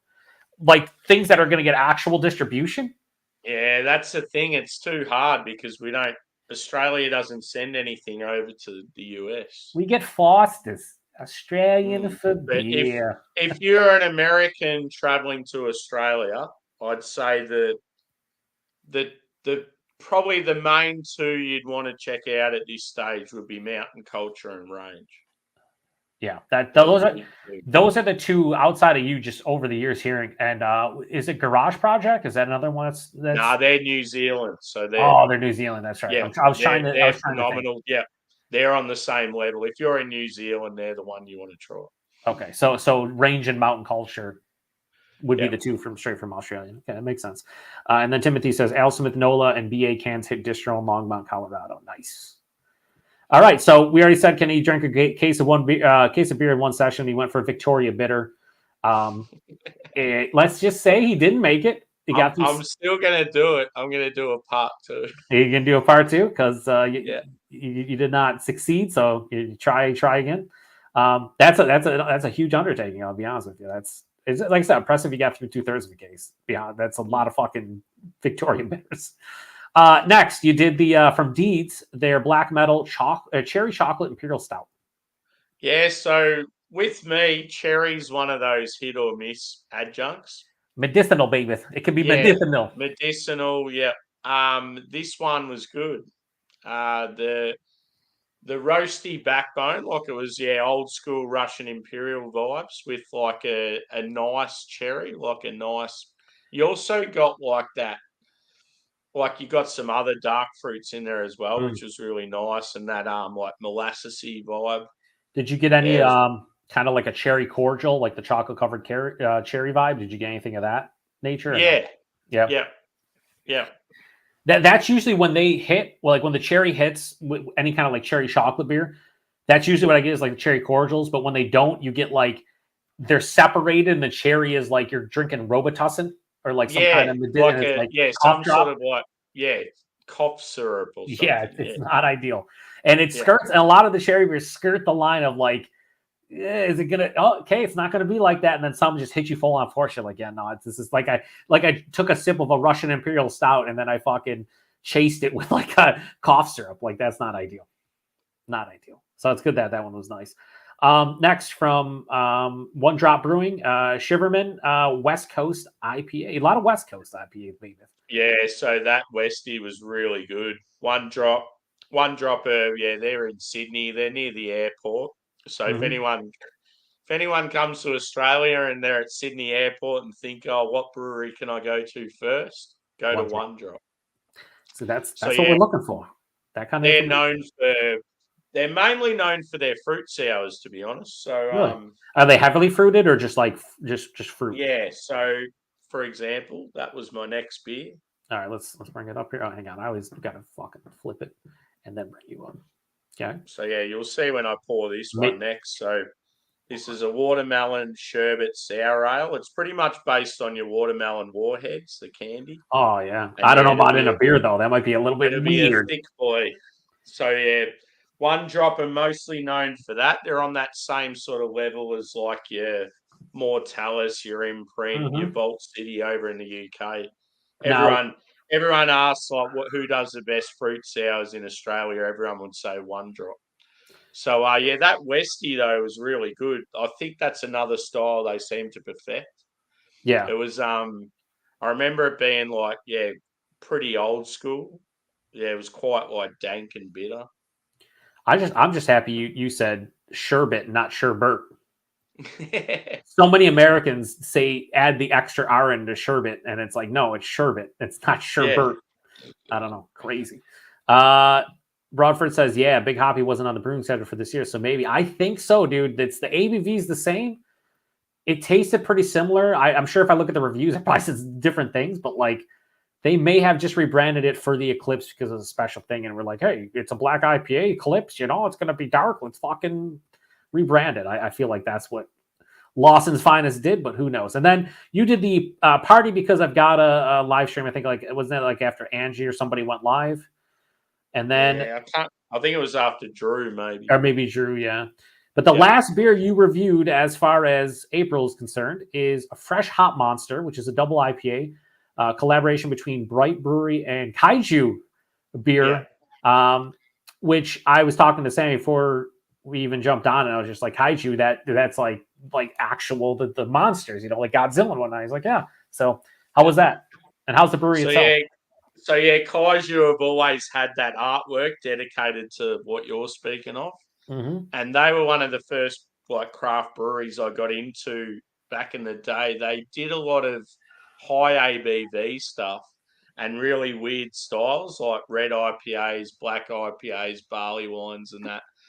And as like a young fella getting into craft, that was like my jam. It's like, oh, I want to try a beer that's like 10%. It's gonna knock me on my knock me off my feet. Yeah, yeah. So yeah, and Bright, they're the brewery that are based up near the hop farms. So they got together and did this like sort of fresh hop beer, and yeah, it was really good, really dank and bitter. Had like those weedy vibes, real like like a real piney, resinous West Coast. It was exactly my jam, that beer. Sounds delicious to me, my brother. I'm Mm. into that. Sign me up, babies. And then BFB said he's been drinking Gold Dot lagers. Is that a Heater Allen?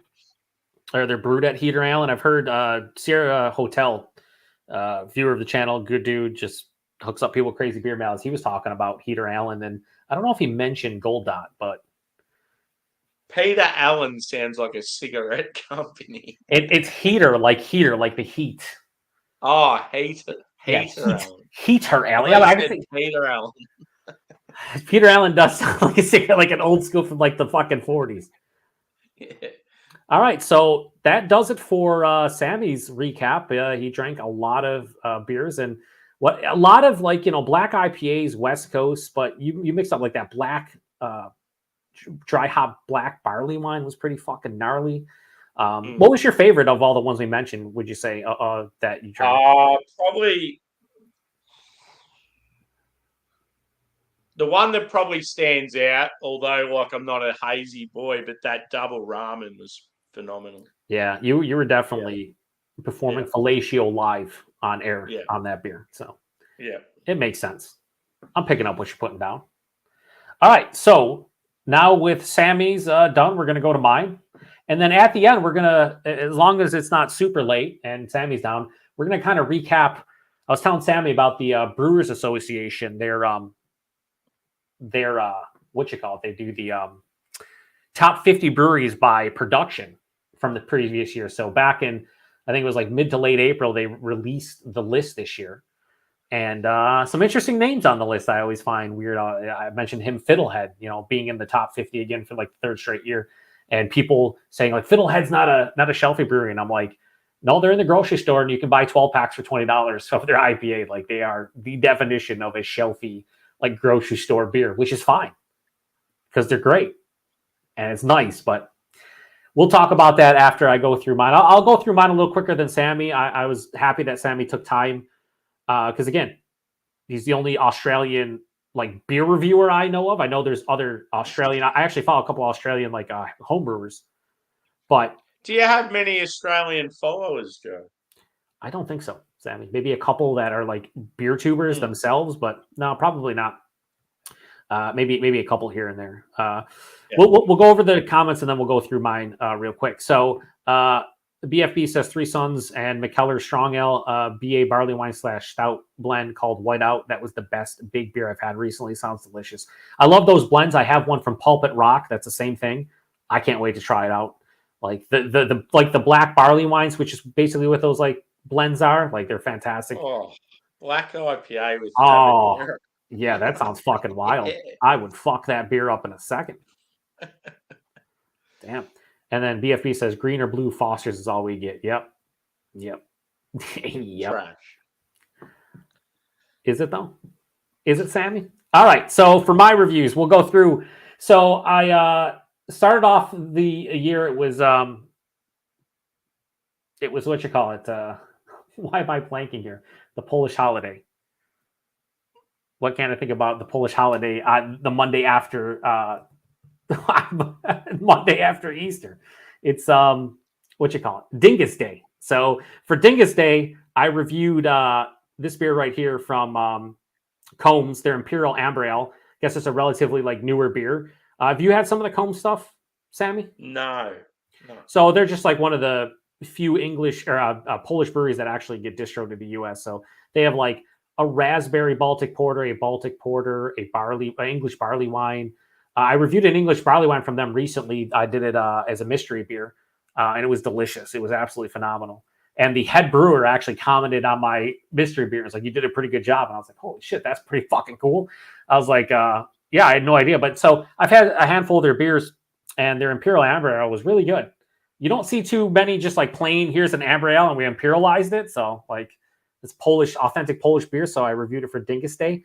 Then later in the day, I took a page out of Sammy's book. I paid homage to Sammy and the aforementioned Joe, as I did for the channel. So I started my channel on April 1st, April Fool's Day. So for my 6th anniversary, I did the side-by-side of Hetty and Focal. And much like Sam, it was such a fun thing to do. I think Hetty Banger is better than Focal Topper, I think is definitely confirmation there. But yeah, they're both amazing beers still to date. Like they are. And not much more to say about them. If you've had Hetty and or Focal before, you know what I'm talking about. And if you haven't, you need to get your hands on them at some point.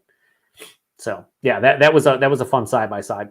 After that, I did the Lagunitas Beast of Both Worlds, which was, they called it a bi-coastal IPA. So like they took a New England and kind of married it to a West Coast, and it was good. It wasn't amazing. It was good.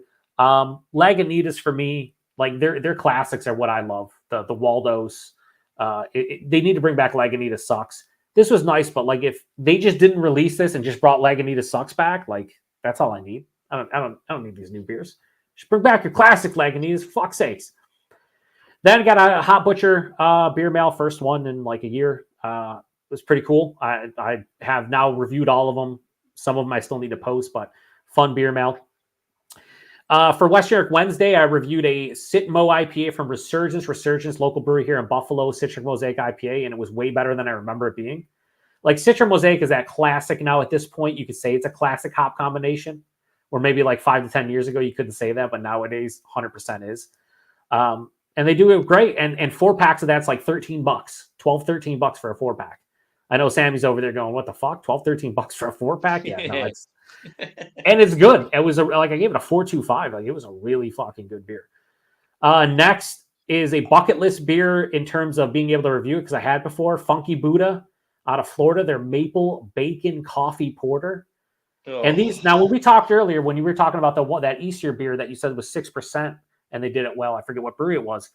But this is the same thing. These are 6.4, and this is like equivalent to like a 10% pastry stout in terms of flavors. Yeah. But it's 6.4. Like it's still an amazing beer. Like I think I gave it close to 5 out of 5. Like it was a 4.8 or something. I don't know. I lost my shit. Miscellaneous has talked about how good Funky Buddha are. Oh, dude, they're so good. They're so fucking good.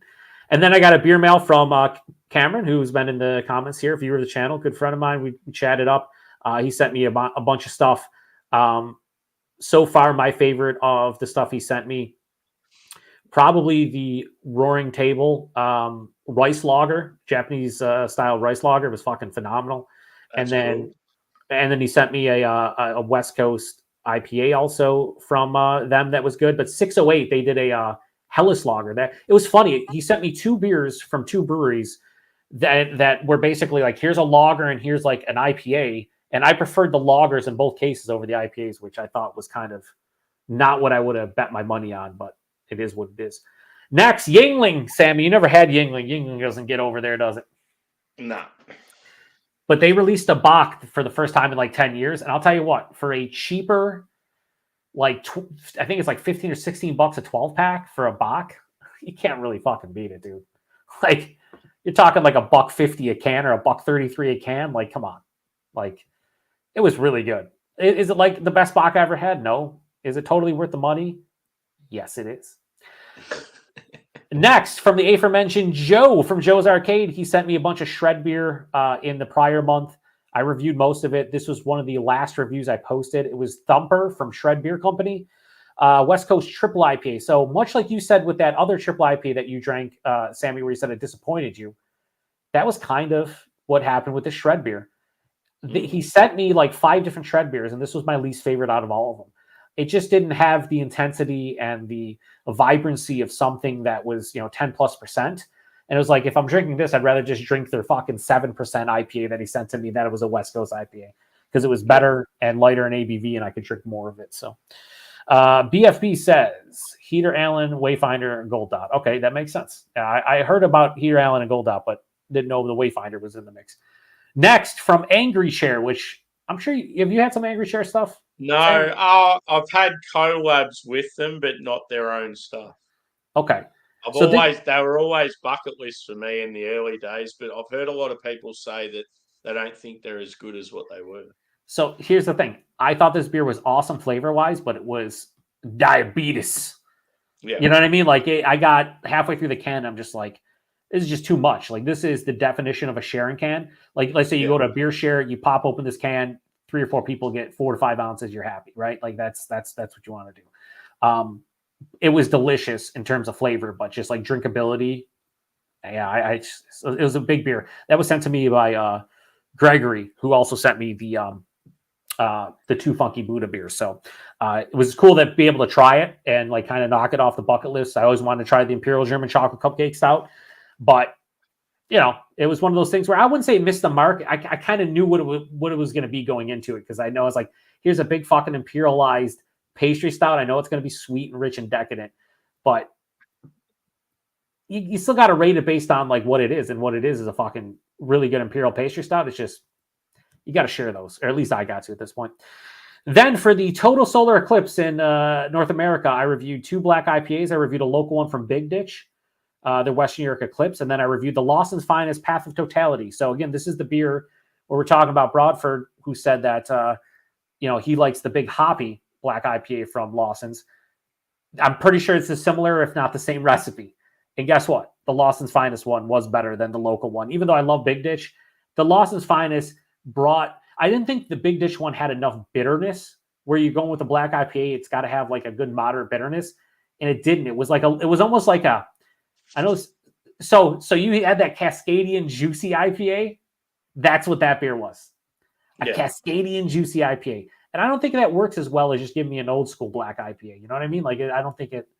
I think I'd rather just have that like resinous pine, earthiness, maybe some dankness, and the Big Ditch one didn't have it. So I preferred the Lawson's Finest. It was definitely superior. Next, a new release from Sierra Nevada, their Cosmic Little Thing.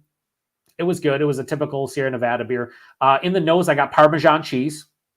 Now, is that my terrible palate? Yes.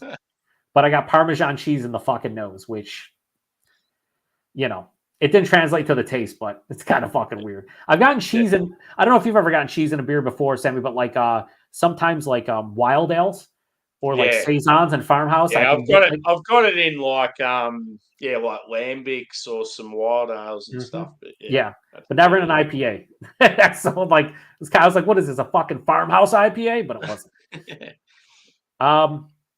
Next, we have a cool thing here in New York State. They're doing something called the New York Hop Project, where a handful of breweries are like partnering with this company called the Hop Guild, and they're basically brewing beers that feature only New York State ingredients. And the New York State hops that some of these breweries are using are New York State Cascadian, Vista, and Excelsior hops. And it's been fun. I've tried a couple of them out. Nice. That's cool. I love that sort of stuff. And Vista hops, I'm falling in love with them to the point where like they give me a distinct pear characteristic, like the fruit pear.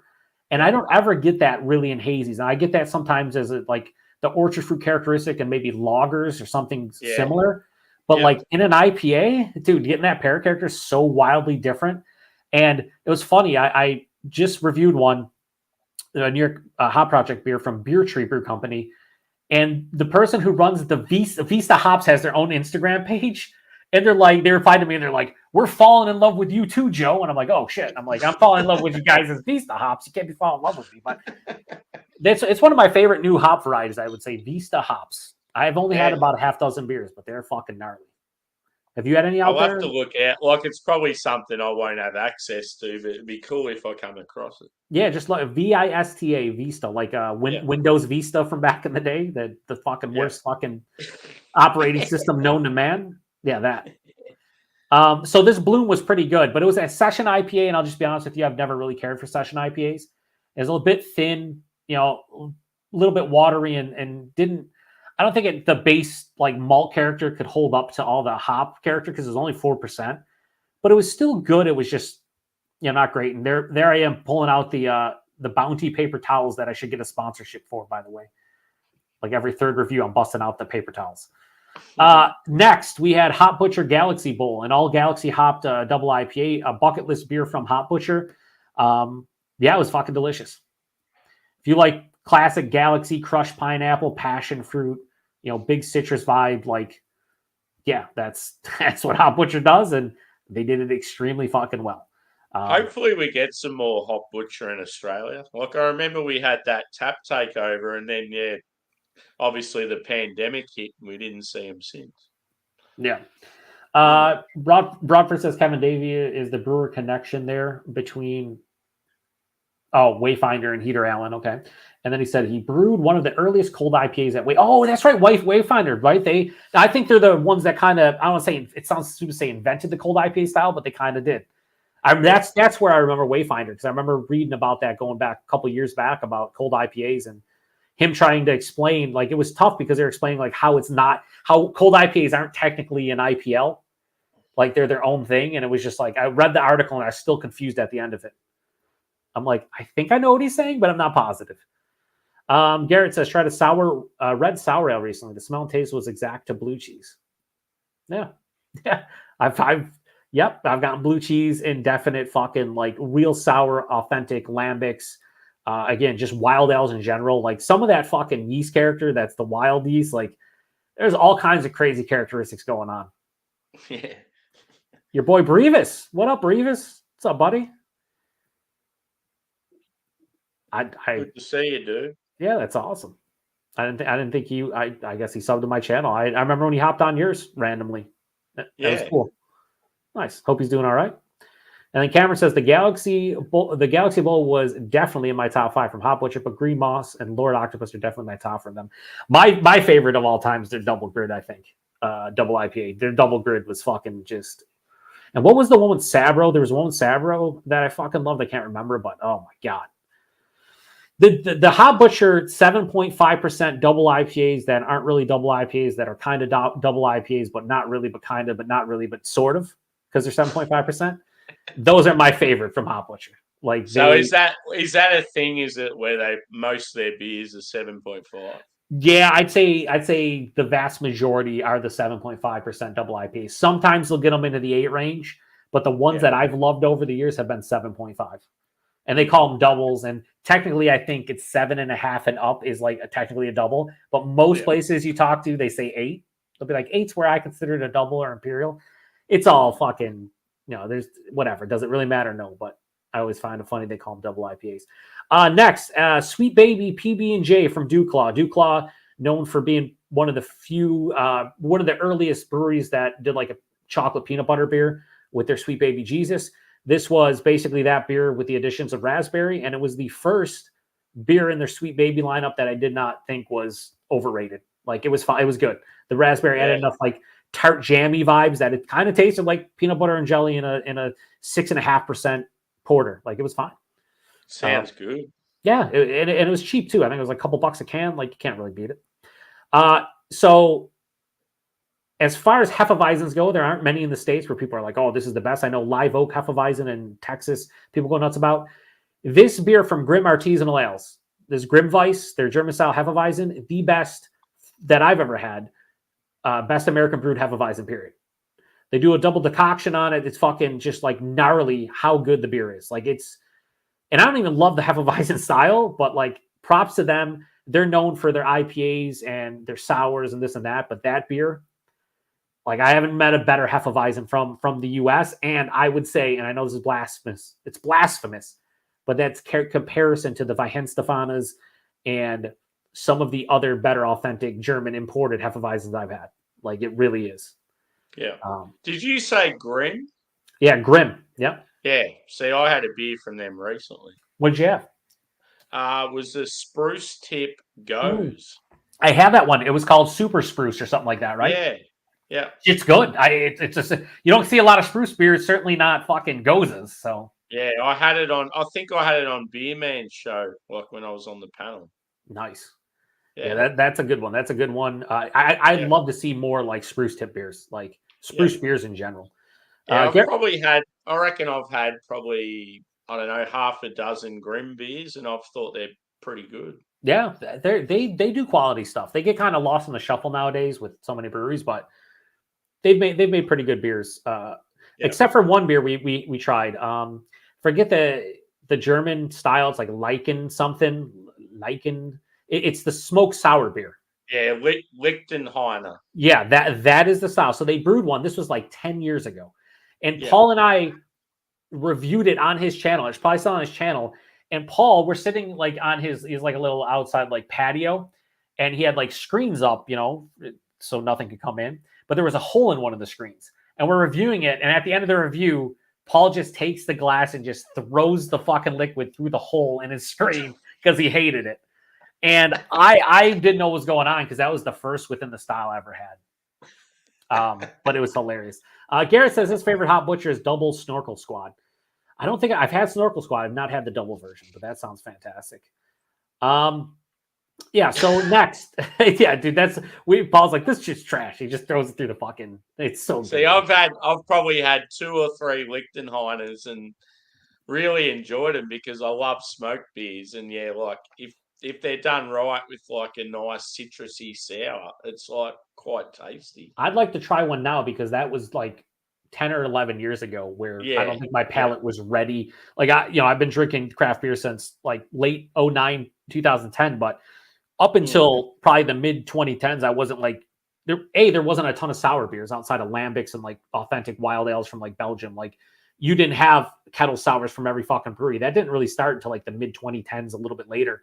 Um, so that was like the first time I had something that was that wild. Like I was like, wow, it's smoky and sour. I was like, I don't know. My palate couldn't handle it. yeah. I had a peated golden ale the other day. That was A quite an what? A experience. pizza golden ale? A peated, Oh, I peated thought you said golden. pizza, but No, pizza, peated golden pizza. ale. Yeah, yeah. I'm not a Yeah, huge fan of the peat. yeah, But if you are, I'd imagine there's ways to make it good in beer. I would assume. yeah, I get Band-Aid a lot from peat, which is why I don't, yeah. I guess, care for it. From Beer Underground Beer Lab, their variants 17 2B hop out of Oregon. Fun hop, fun beer, tasty. Enjoyed it. I'd like to try more 2B hops. Different characteristics coming out of that one. I can't remember exactly off the top of my head, but it was something like a little bit strange. It was like kind of like lemon lime, like soda pop with what the hell else I got, like melon or something. It was a wild kind of hop, and I've never heard of 2B hops. Like there's so many hops now, I don't know, but like apparently they're an Oregon based hop that you'll probably see more and more going forward, I would assume.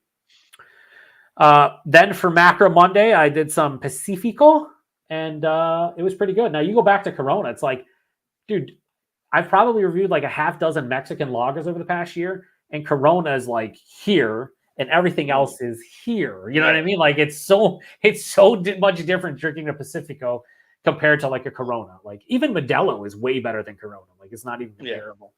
yeah. Um, and then here's the XPA from Firestone Walker I was talking about, the extra pale ale. Like I'm still dumbfounded that beer was as good as it was. It was like 2.5 months old, so I'm like, all right, it's not super fresh. Then the fact that it's just Firestone Walker, they're bigger, but it tasted like, I shit you not, if someone put that beer into like a North Park or Green Cheek can, and it was just said Green Cheek XPA or North Park XPA, people would be like, oh yeah, it's just fucking great or whatever. But since Firestone Walker, they have somewhat of a negative connotation when it comes to their non like barrel aged shit, especially nowadays with like newer releases from them. A lot of people don't like them, or don't think they're anything special. That beer fucking blew my mind for what it is. Like it was so good, like absolutely perfectly brewed, well made, just delicious. And I would happily grab 6 packs of that and just fucking like that is a beer, Sammy. You would be like, yeah, this is fucking just outstanding. Like knowing your palate, you would have just been like, yeah, this is me. And it's like $2 a can. Like the fuck. I don't know. I don't know why I'm getting angry at myself, but it happens. Next is a very interesting beer from Strange Bird and Breakside. Strange Bird getting pretty good notoriety in Western New York because they're winning a lot of medals. They won some medals at the New York State like craft beer. I forget what it was, like craft beer competition. And then at the World Beer Cup, they won a gold medal, I think, from one of their beers. This Breaking Bird was a peach and white tea barrel aged sour Belgian golden ale. A lot of fun. I couldn't tell you what was going on in that review because there were so many like different characteristics hitting me, but it was a fun, unique beer. And if somebody loves like wild ales and like farmhouse beers and like sour Belgian beers, like that's probably right in their wheelhouse. I wish there was a little bit more of that white tea. I didn't get a ton of tea character. And it's not like I drink a lot of white tea to begin with. So, but it would have been nice to get more white tea. Cameron says they're better IPAs. Talking about Hop Butcher are the 7.5 percenters, but I also think that when it's only 1 or 2 hops used in the beer, they usually stand out of the rest. I believe too many different hops cause a car crash on the palate, and I would agree with you. I think too many cooks in the kitchen, especially when it comes to hops, can be an issue. I do feel like, for the most part, that when there's 1 or 2 hops, you usually get the full-on characteristic of those hops. So I think it's also better educate your palate if it's a single hop. I wish more breweries did single hops so people can kind of understand what kind of tasting notes you're getting out of certain hops. So yeah, I think that is. I I would totally agree with you, Cameron. There, I think that is. I've had so many beers where it's like six to eight hops, and it's like I could taste like two of them. What was the point of the rest? Or it becomes a Frankenstein of a beer. So, did we lose Sammy? Sammy. Let's see. Put something. Oh, he's going to. Sammy's got to use the restroom. So we'll finish this up with Sammy. He'll come back. He's fine. He watches my stuff occasionally. Now the next beer that I reviewed was the beer that I think a lot of folks disagreed with me on, which I really enjoyed having the disagreement here. It was I'll Be Frank, and I think this was Simcoe Nelson, and was it Simcoe Nelson and Mosaic? I'm pretty sure. And the thing about it is, I thought it was going to be really good because I like all three of those hops. Or no, it's just Simcoe and Nelson. The Simcoe Nelson and Mosaic was the sliders, which we'll talk about. But this was Simcoe and Nelson, and I like both hops. And I thought it'd be fun if a Simcoe and Nelson hop beer from Hop Butcher. I was looking forward to it. It had this earthy abrasiveness in the finish that lost me. And shout out to Sierra Hotel, who I mentioned earlier. He was talking about earthy abrasiveness to me, and I didn't really understand what he was talking about until I had this beer. It just had this really like dry, earthy astringency on the finish that just did not work for me. So Sammy talked about earlier. I think it was was it the Banks beer that you said that wasn't great? The oak cream IPA. Yep. Yeah, Banks. Yep. This I'll Be Frank from Hop Butcher, same thing. I expect a certain quality from Hop Butcher. They're very consistent typically, and this was like an anomaly in a bad way. And a lot of people are like, "Oh, I love that beer. That beer was great." Blah blah blah. That's the beauty of what we do. Like, it wasn't for me, but I'm glad other people out there liked it because it just, man, it lost me big time, and I was very disappointed about it. But it is what it is, and you move on to the next one, which I did. See, I got two brand new Banks in the fridge, and I'm like, "Oh, should I crack one today?" You probably should. You probably should make up for that shitty one, right? Next, Southern Tier, their Orange Twist Imperial Ale. They're basically going for like an orange sherbet, kind of ice cream-esque generic Imperial Ale, and it was fine, but Southern Tier has been losing me over the past like 3 or 4 years. A lot of their beers are too natural. Like if you look on the label, Sammy, of those, it says Imperial Ale brewed with natural flavors. And then you'll see like a real tiny font made with milk sugar. And it's like, okay, I get all that, right? But like, you better nail what you're going for if this is what you're going for. And they haven't been doing so recently. So does an Imperial Orange Creamsicle Ale at almost 9% sound good? In theory, was it? It was all right. Like, it was all right. Like, I don't ever want to drink it again. Next, a couple people have mentioned this in the comments tonight, but the Waldo Special Ale from Lagunitas. Just as delicious as it always is. Nothing more to say. Every year, everyone should drink it if they can get their hands on it. You never had the Waldos, have you, Sammy? Nah. See, Lagunitas are another one of those breweries from America that come out here ready to take off, and then the pandemic sort of put a halt to it. Yeah, that is a beer that you would love. It is basically a West Coast triple IPA at 11.7%. And it's going to be more where you live, but like 6 packs of that's like $15, Sammy. Yeah. Like, you know what I mean?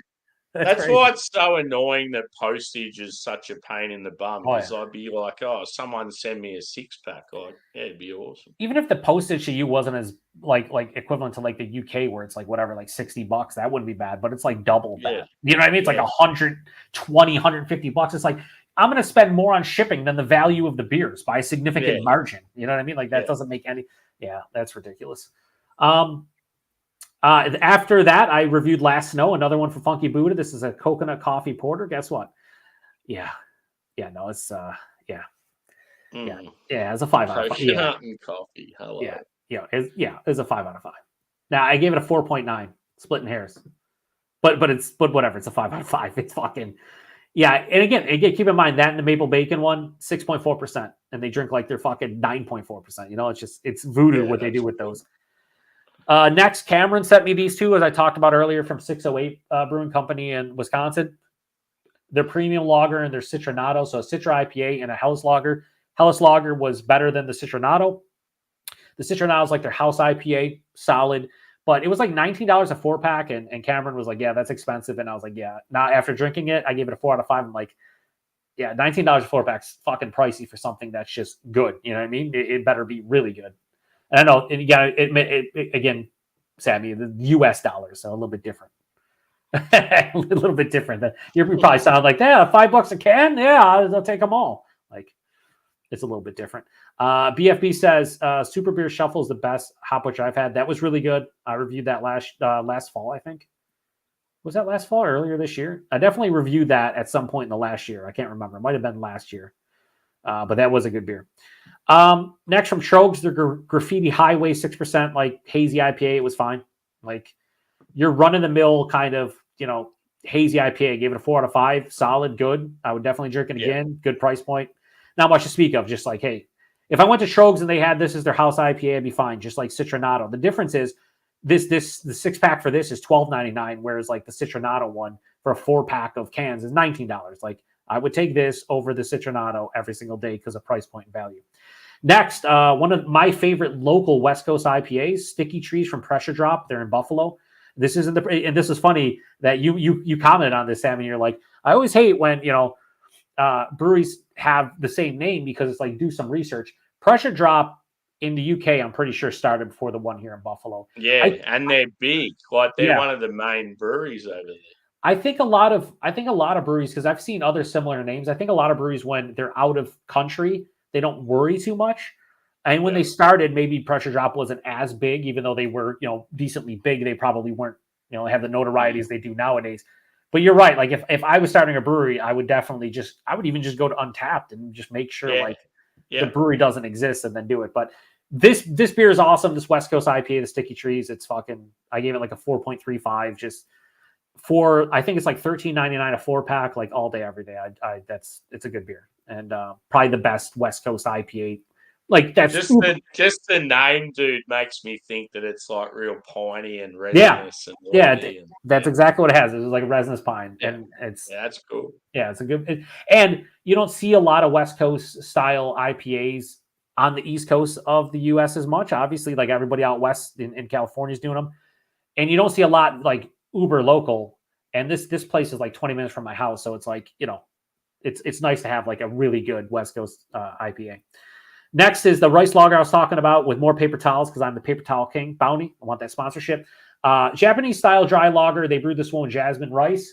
It was fucking phenomenal. And I can honestly say I have not had many rice lagers that kind of blow me away, where I'm like, oh yeah, no, that's fucking amazing. That was amazing. It was an awesome beer. Very delicious, and probably one of the best Japanese style rice lagers I've had. Yeah, I would say so. So Roaring Table, they're out like close to Chicago. I think the suburbs of Chicago, Lake Zurich. And then I followed it up with their California style double IPA, which was also really nice. However, still not as good as maybe some of the authentic California ones, but not too far away. Like, they're pretty close. I gave it a 4.35, so it's a fucking great beer. It's just the North Parks and Green Sheik, when you try them, like, you can tell the difference in quality to some of the other breweries just by a smidge. Not like huge, but it's like you can tell. You can tell they know what they're doing. Bradford says, I have no access to Live Oak or Dovetail. Oh man, I got to figure it out. P.S. Bierstat, Lagerhouse, and Cohesion also be fair. Yeah, Bierstat, I want to try some stuff from. We had one drop from them, and that was like gone instantly, and that was it. Live Oak, I want to try. Dovetail, I've had a couple beers. Cohesion, I did one collab with Hop, which I haven't posted yet, which was a cold double IPA. But the thing is I think there's almost too many of these lager breweries now, where it's like you're going to see some of these breweries to start to, I don't want to say fail, but like there were only a couple handful of lager breweries in the U.S. as far as craft breweries for many years, and now it's like everybody wants to do lager only breweries. So I don't know. We'll see when they start to kind of the bubble burst on the lager breweries. Adam says, "Cheers, lad. Had a little disco nap. Now wake and have ale." I'm just happy that Sammy didn't fucking join you last night, because he wouldn't have been on here tonight. Adam, you bad fucking influence, you son of a bitch. Cheers, Adam. Next, we have from Spaten, their premium lager, Munich Helles, whatever you want to call it. And you know what? It was pretty good. Pretty good. Solid for like a cheaper imported. Pretty. Like if anybody, yeah, pretty good. If anyone hands that to me and it's not skunked, I'm fine with it. It's a solid Hellas, nothing more, nothing less. I'm not looking fucking to go bonkers over it, but Spaten's Optimator is where it's at for me. Like outside of that, like whatever. You know what I mean? Like give me Optimator, and that's all I need. Next, this is the other one from Hot Butcher that also had the Simcoe and Nelson, and the addition was Mosaic. This was their American Pale Ale sliders, and I gave it a 3.9, so it was better than the All Beef Frank, but again, not up to the standard of Hot Butcher. And I think it's just the whatever Simcoe and Nelson they were using, just it didn't work on the finish for me. And again, I think I was in the minority of those two beers, and I'm A-okay with that. It happens. Next, as you can see by my thumbnail here, I'm pointing at the beer in disbelief because this was a 5 out of 5 amazing fucking beer from the Gold Brewing out of San Diego, their Ube Latte Imperial Dessert Stout. So this one had raw and toasted coconut, ube, vanilla beans, and something else I might be forgetting. Dude, as far as a straight-on pastry, non-barrel-aged pastry stout goes, that might be one of the best I've ever had.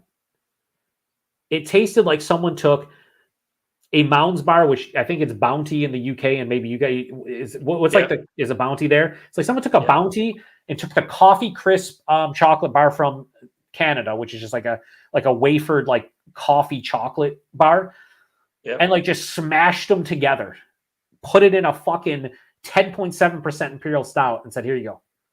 And the thing is while it was sweet, sounds unreal, dude. While it was sweet, it wasn't like cloying to like. I finished the bottle, and I was happy. I was content, but I wasn't like, ugh. You know what I mean? Like a lot of times you drink a lot of those heavily fucking super rich, like sweet beers, and you're just like, ugh, after like a couple ounces, and it wasn't.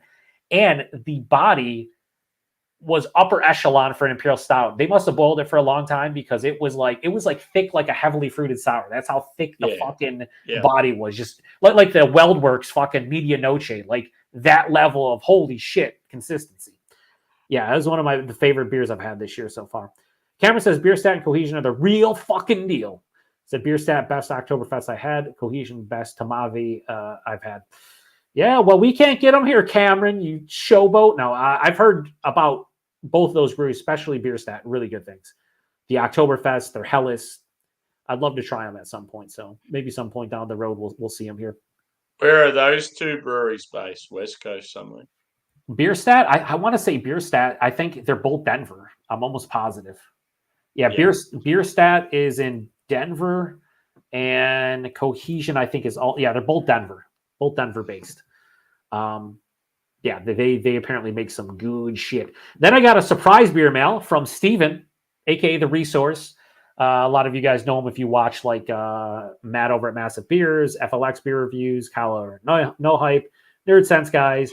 Steven's been to all the BeerTuber Paloozas he hosted last year, and he just fired off some surprise beer mails and fucking ended up with 12 beers, some mystery beers, some cool stuff in general, like an old Treehouse. He had like an old Treehouse bottle of like a barrel-aged blended stout. And it's like, yeah, I had a bunch of these in my cellar, and they're like 3 years old. I just threw them into your guys' beer mails. I'm like, yes, that sounds cool. Like, I'll take a fucking barrel-aged blended 3-year-old Treehouse beer. Let's see how this is. I'm into it, you know? So yeah, that was cool of him. Next, so I know Sammy, you and I, we both can get down with like the heavily fruited smoothies, slushy sours, but we kind of have to be in the mood. It's like a treat once in a while type of thing. You're not fucking just pounding out. So for me, I've kind of shied away from reviewing a lot of them because I noticed like I'd buy them. The cans would be expensive. Like every can would be between $6 to $9. And like halfway through the can, I'd be like, ugh, I don't drink the rest of this. It's fucking too much, right?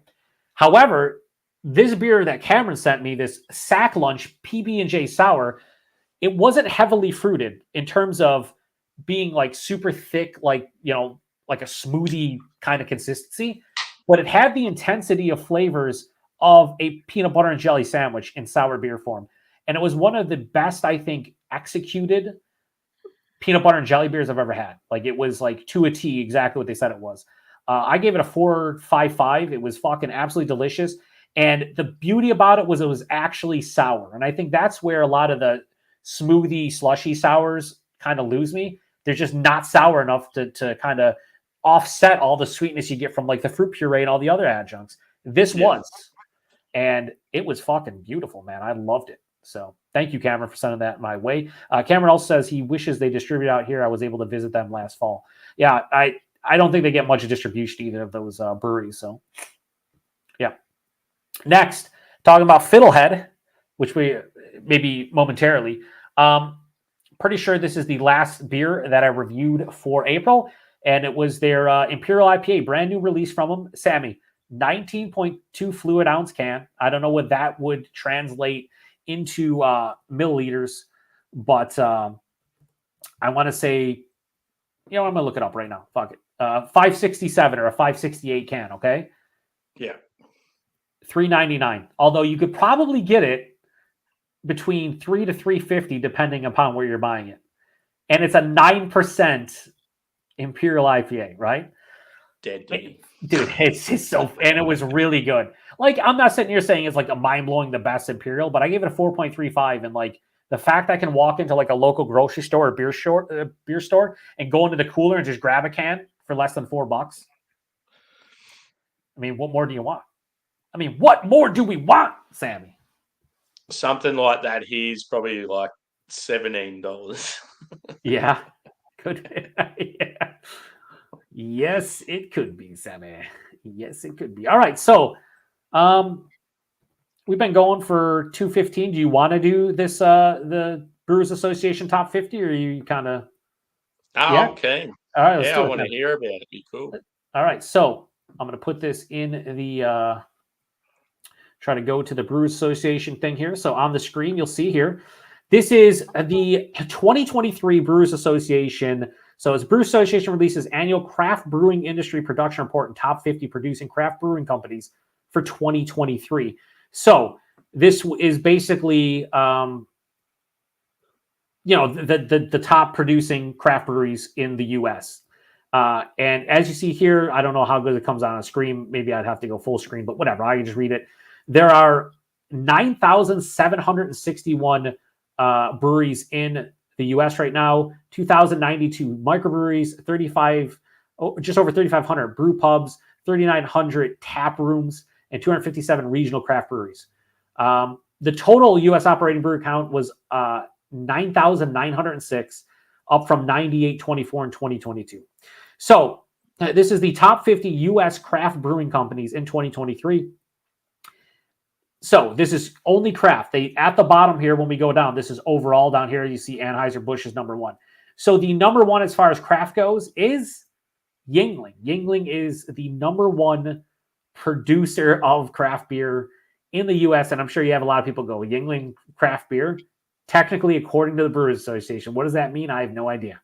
But Yuengling is technically craft beer because they come underneath the, do they say the threshold on here? It's like under a certain amount that they can produce. I think they might say it in like the small print down here. It'll be interesting to see how many in the list that you and I have had. I mean, you probably had 95% of them, but annual, most likely will probably be quite a bit. Annual production of 6 million barrels of beer or less per year. So that's a lot of fucking beer. And I remember them raising it specifically for Sam Adams back in the day. So now I guess Yuengling falls into line. So number one is Yuengling. Number two is the Boston Beer Company, Sam Adams. That both of those check out. Number three is Sierra Nevada. Number three. And we both have had beers from. I've had beers from all three of them so far. You've had beers just from Sierra.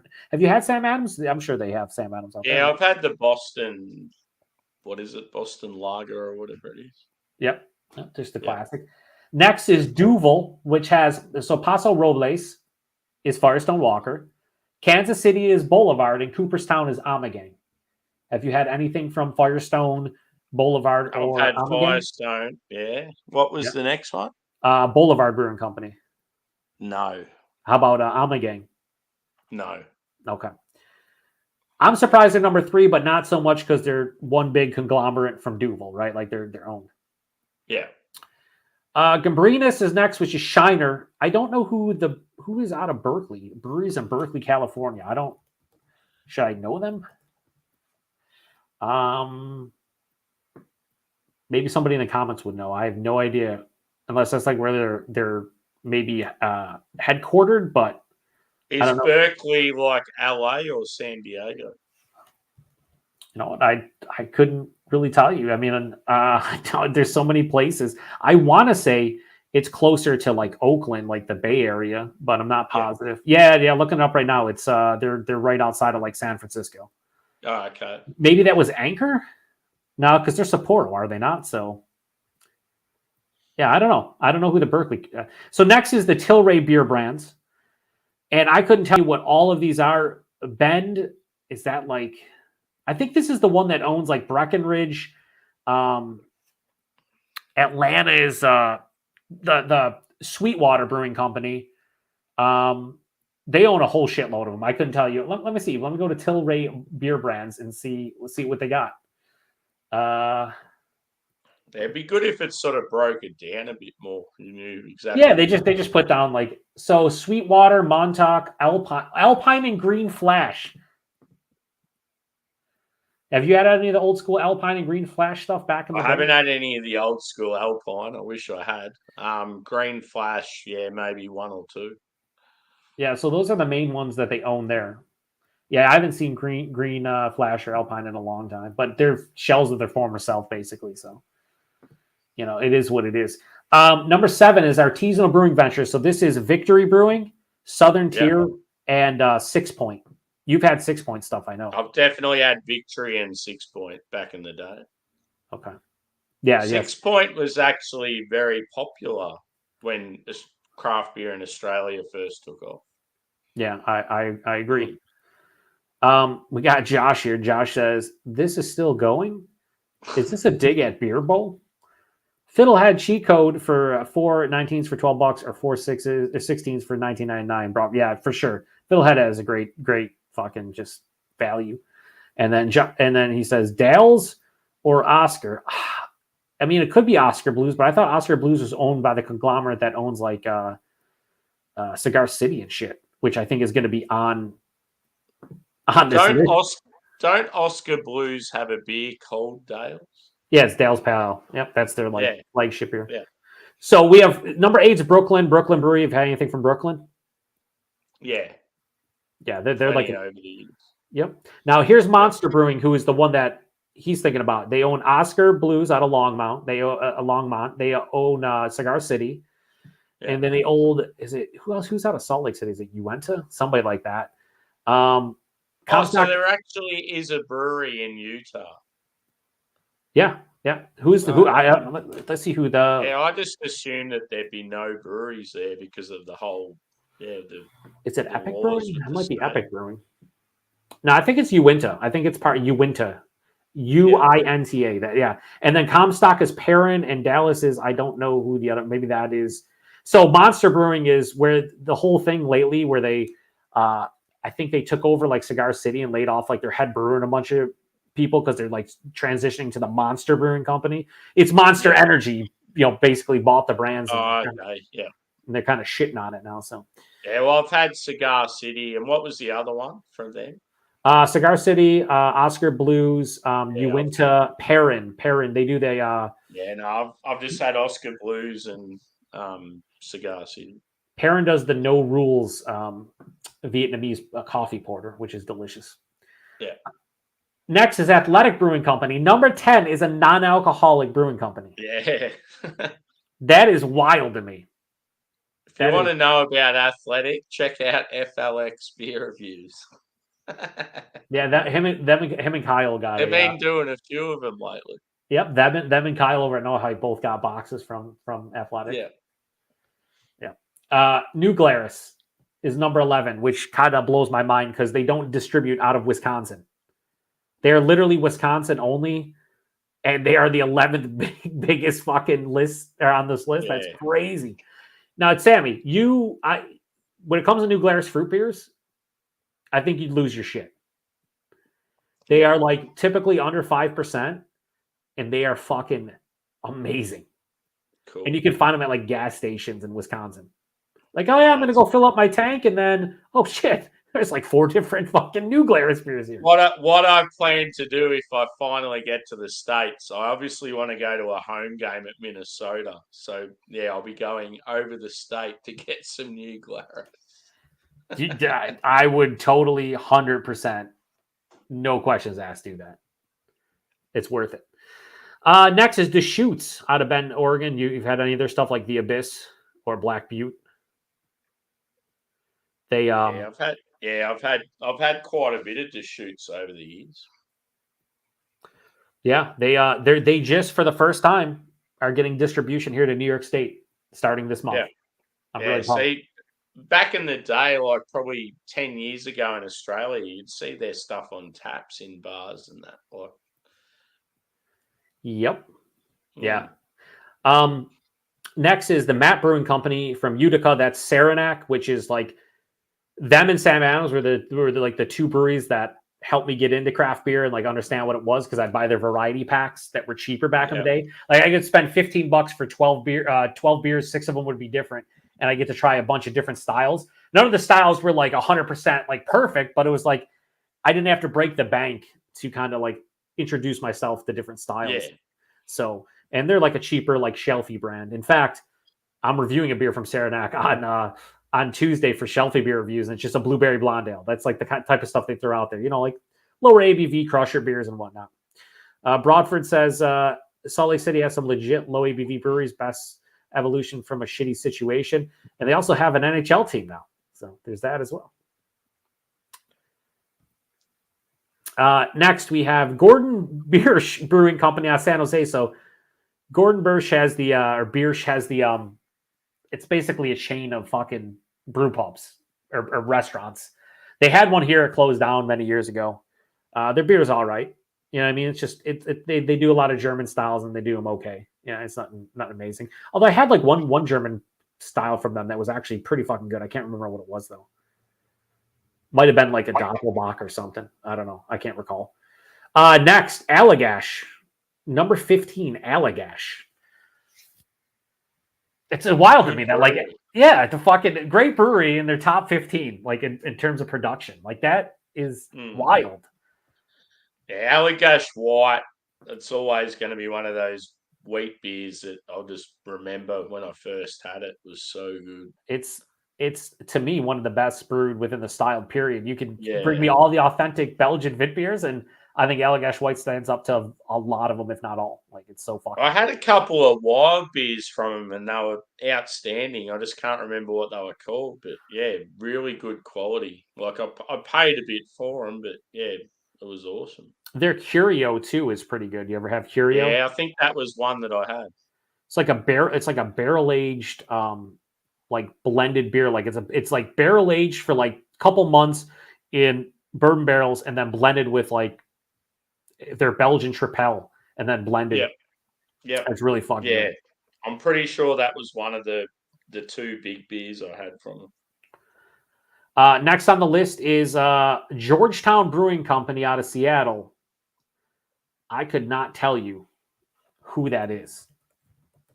So I'm going to go look it up because I don't know. Who the fuck is the Georgetown Brewing Company? Well, isn't Georgetown the name of a college like that? Yeah, and they're not. It's not in Seattle. It's on the East Coast.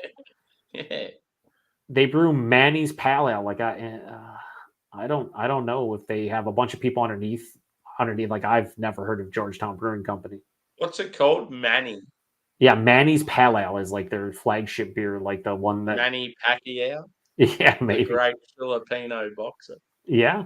Who is also like, wasn't he like a mayor or some shit too? Or he's like, he's like everything. He dabbles in singing, acting, politics.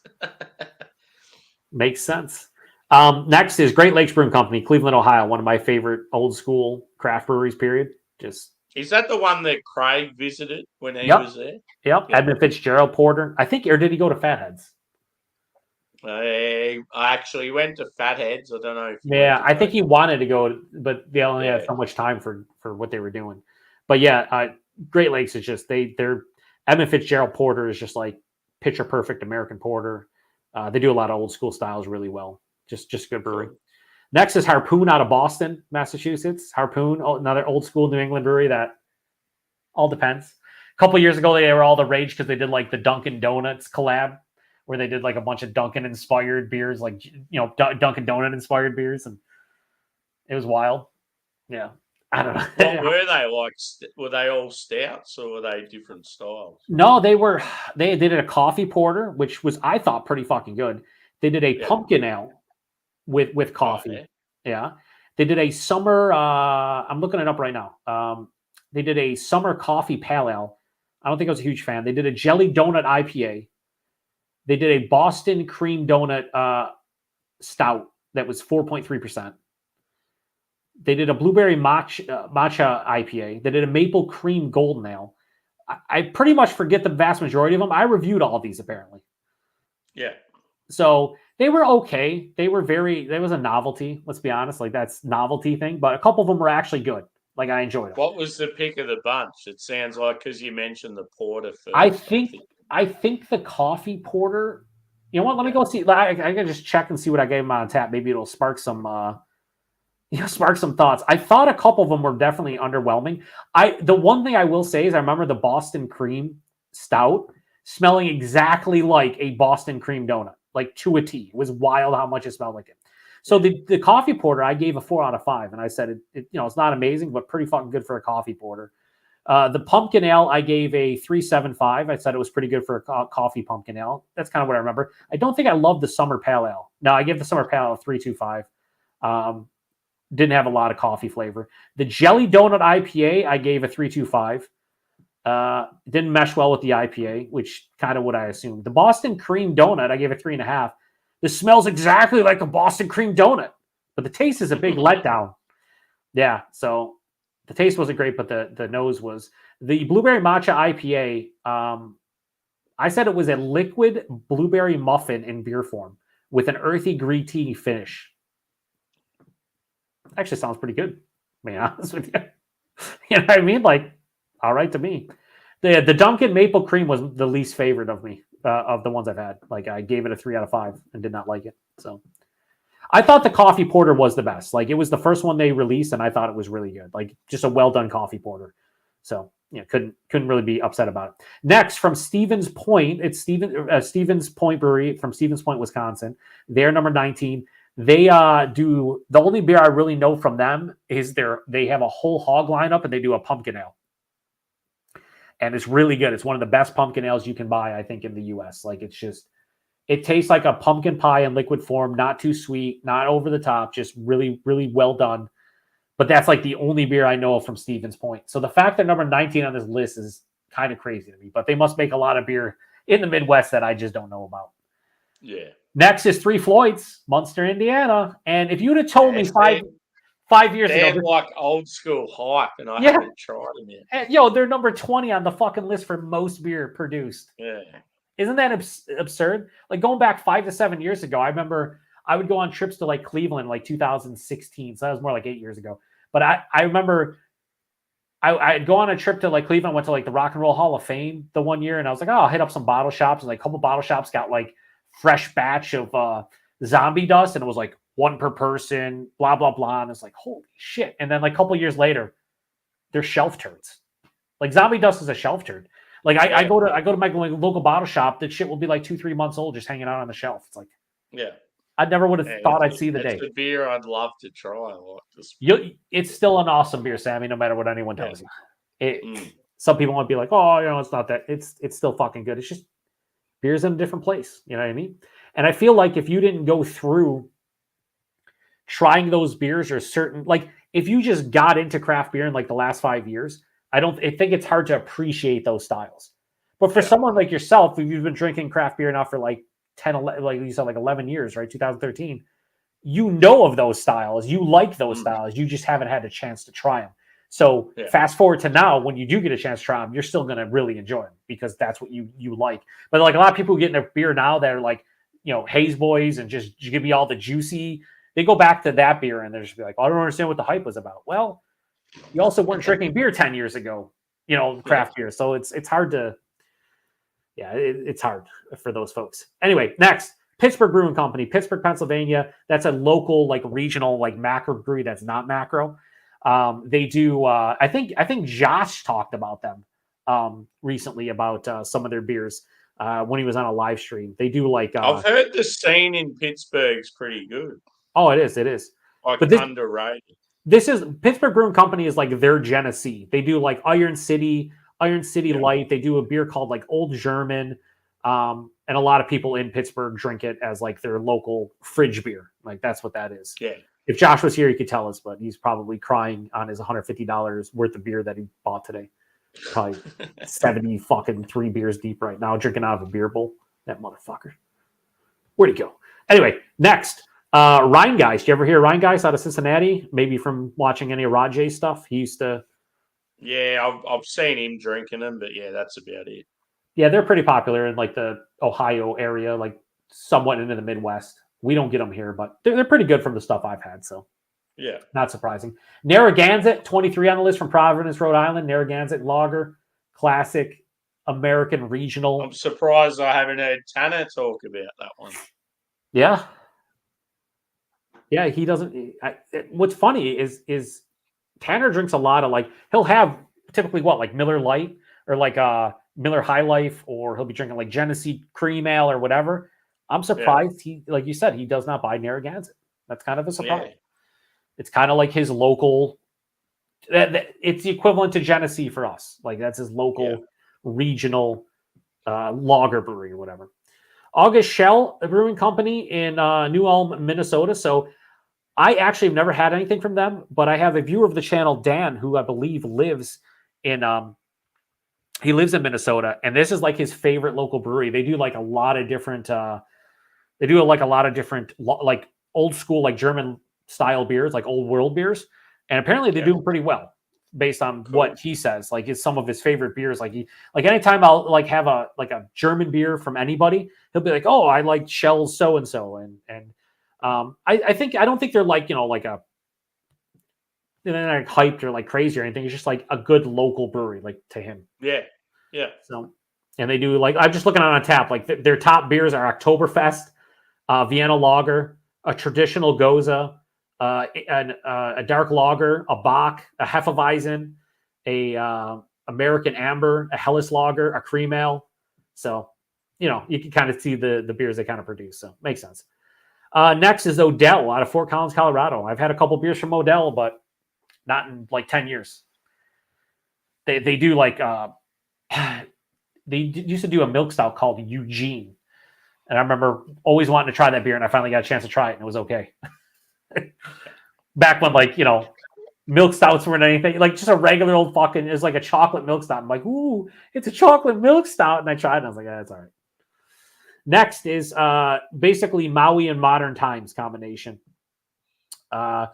So, have you had any Modern Times? Modern Times? Yeah, I figured you would. How about Maui? Nothing from Maui? Yeah, actually, I've had a few from them, but Coconut Porter was the. They're sort of a bit like Kona, aren't they? Like I think they're a little better than Kona. Yeah, Kona more focuses on like the like easier drinking styles, like they have the Big Wave Golden Ale and the Longboard Island Lager. Yeah.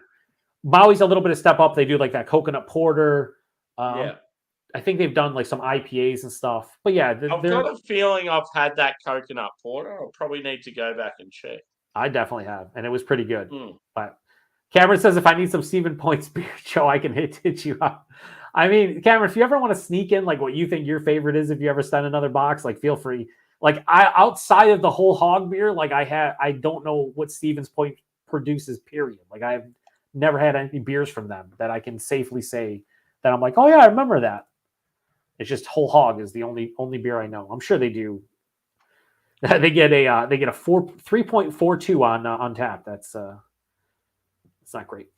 All right, so next is Trogs. Have you ever have any Trogs? No, I always hear you and Paul talking about them.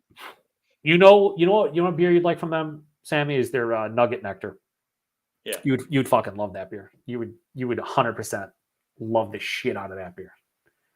It's basically they used to just call it Imperial like Amber Ale.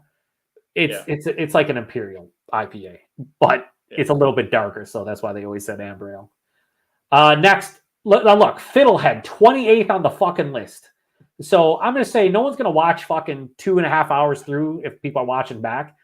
But I will say this. When people argue that Fiddlehead is not a shelfie brewery, they are in the top 30 production-wise of beers in the U.S. for craft breweries. If that doesn't scream shelfie, grocery store, readily available, I don't know what does. So, and they might be one of the best shelfie beers. Like you would, Sam, you would love every fucking hop forward beer they produce. Like I feel like they would be like in your like top 5 to 7. Like their beers are exactly what you look for. Cool. From their second And fiddle. where are they based, dude? Shelburne, Vermont. Yeah. So if you do come over at some point, I'll follow them on Instagram. Yeah, if you ever do like the New England kind of like trip you were talking about at some point, like you would be able to find their beers. If you can't go to the brewery, you'd be able to find them in the New England area, but like they are just really good. And Cameron says the Bach from Stevens Point is pretty respectable. I like me some Bachs. Minhas Craft Brewery from Monroe, Wisconsin is number 29. And up until right now, I can say that I can get down with every single brewery on this list. But any beer I've ever had from Minhouse has been trash for the most part. So, yeah, can't get down with them. Curious what Cameron says. Cameron, what's the word on Minhouse? Every beer I've ever had from them is absolutely dog shit. So, and apparently they produce a lot of dog shit because they are number 29 on the list. After them, Kings and Convicts Brewing, San Diego, California. You know who that is, Sammy? Kings and Convicts, San Diego, California? No. Ballast Point. Oh, okay. Yeah, I've had stuff from them back in the day. Yeah, Sculpin, right? I'm sure you had Sculpin. Yep. Kings and Convicts acquired them many years back and whatever, and then all of a sudden, no distribution from Ballast Point ever showed up. Yeah, see, we used to get them like readily available. All the Sculpins in Australia are in our Dan Murphy's, which is our super liquor stores that you walk into, and there's massive selection. You'd always see Ballast Point in there, and just probably the last 5 years, I haven't seen them. That was because they were bought by Constellation, which was a huge conglomerate, and they got good distribution after that. And then Constellation sold it to this Kings and Convicts, which is like a smaller brewery that was like way smaller than Ballast Point apparently. And all of a sudden, distribution was just gone from everywhere. Like I haven't seen a Sculpin in like 5 years. Like it's crazy. But yeah, Alaskan Brewing Company out of Juneau, Alaska. You ever have anything from Alaskan? I think they're known for their smoked porter. I think is what I have. I've only ever had one Anchorage beer, and that's it. Did you pay $137 for it? No, it was a session IPA, and to be honest, like it was actually really good for a session IPA. I don't anything with the word session in it. I don't normally enjoy, but this was pretty good. Yeah, I had their smoked porter before. They have a winter ale. I've had a couple beers from them, and they're all right. They were solid, but I haven't seen. We've never gotten distro here. I've always picked up their stuff. I think they were in Ohio whenever I'd go on trips. So, see, Cameron, Minhas, insert fart noise here. Yeah, dude. Minhas is like one of those contract breweries that just contract just terrible beers. Like they just are brewing like low quality lagers and stuff that it's just trash. I don't know. Kona is number 32, which we talked about. Their Big Wave, Long Island. They have the Kona. My favorite from them is their Kona Brown Ale, which is the coconut brown ale. That's good. That's a good one from them. I haven't seen it. That might, when you said about the coconut one earlier, that might be the one I'm thinking of instead of the Maui one. Yeah, that would make sense for sure. Yeah. Number 33 is Abita down in Louisiana. I remember when I first got into craft, you could get Abita beers here, but you could also get root beer, like non-alcoholic, as in soft drinks. Yep. Yeah, their Abita root beer is pretty popular. Might be more popular than the beer, for sure. That's funny that you say that. That's hilarious. You get the Abita root beer over there, but no. Because root beer is not a thing over here, dude. So I remember when I used to go to I had a craft beer shop about an hour from where I lived, and they used to get some Abita products, and the guy would be like, "Oh, if you want a really good root beer, they've got one of them as well." So I'd always stock up, and yeah, I'd enjoy the root beer more than any of the beers that I'd got. I'm probably there with you. I think Abita's root beer is probably better It's than the like we vast need an majority of beer. alcoholic version of this, please. You probably never had like a birch beer. A birch beer is kind of made with birch sap, I think, instead of what's root beer made from the exactly, but it's slightly different, right? Yeah. It's more like root bark from sassafras. So the birch is made from birch, I think, like with the birch tree, and it has like more of a spiciness than regular root beer has. So like more like spicy and kind of intense. And I've always found birch beers to not be as sweet either, which is nice. Yeah. But you don't see See, birch beers. I'd love that, but just never had access to it. Yeah, dude, they're so good. Yet you don't even see birch beer a lot around here. So I imagine where you are, it's almost non-existent. Creature Conference Brewing out of Athens, Georgia. I've had 1 or 2 beers from them. Viewer of the channel Wes sent me, I think, something from them. I've heard really good things about them over the years, and I really haven't tried. Let's see what I had from them. He sent me their Cocoa Beauty, which was a coconut porter, and it was pretty good. I enjoyed it, but that's the only beer I've ever had from them. What's the scene like in Atlanta? I don't know if the scene in Atlanta specifically is like huge, but I know in Georgia they have some pretty good breweries as a whole. But Atlanta was popping off for a while. Like there was Creature Conference and there was a couple other Atlanta breweries that were getting a lot of hype, but I don't hear as much about them. Like Monday Night Brewing was one. I think they were in Georgia. Creature Conference. I don't know. I think Athens isn't like straight Atlanta, but there's a decent amount of breweries. But you would think because it's a big hub for the U.S. that like there would be like way more like breweries kind of popping off. Is it Atlanta where Coca-Cola started? I believe so. Halfway Crooks is what Josh says is also in Atlanta. Coca-Cola, I'm pretty sure started in Atlanta, almost positive. Josh has talked about Halfway Crooks a fair bit. Reckons he enjoys their stuff. Yeah, I think Coca-Cola also has like a museum in Atlanta because it's the headquarters, right? They have like a thing you can go there and try all different kinds of Cokes from like that they send to other countries and stuff. I think it's pretty wild. I would definitely check that out for sure. Next, Great Frontier Holdings in Eugene and Portland, Oregon. So now I'm trying to think what 2 breweries is this? They own Brewhouse. No, nice. Ninkasi, which I've had before, they own. And I guess that would be Ecliptic Brewing. And that's all I see as far as like straight breweries. So I guess that makes sense. Ninkasi was pretty popular for a while.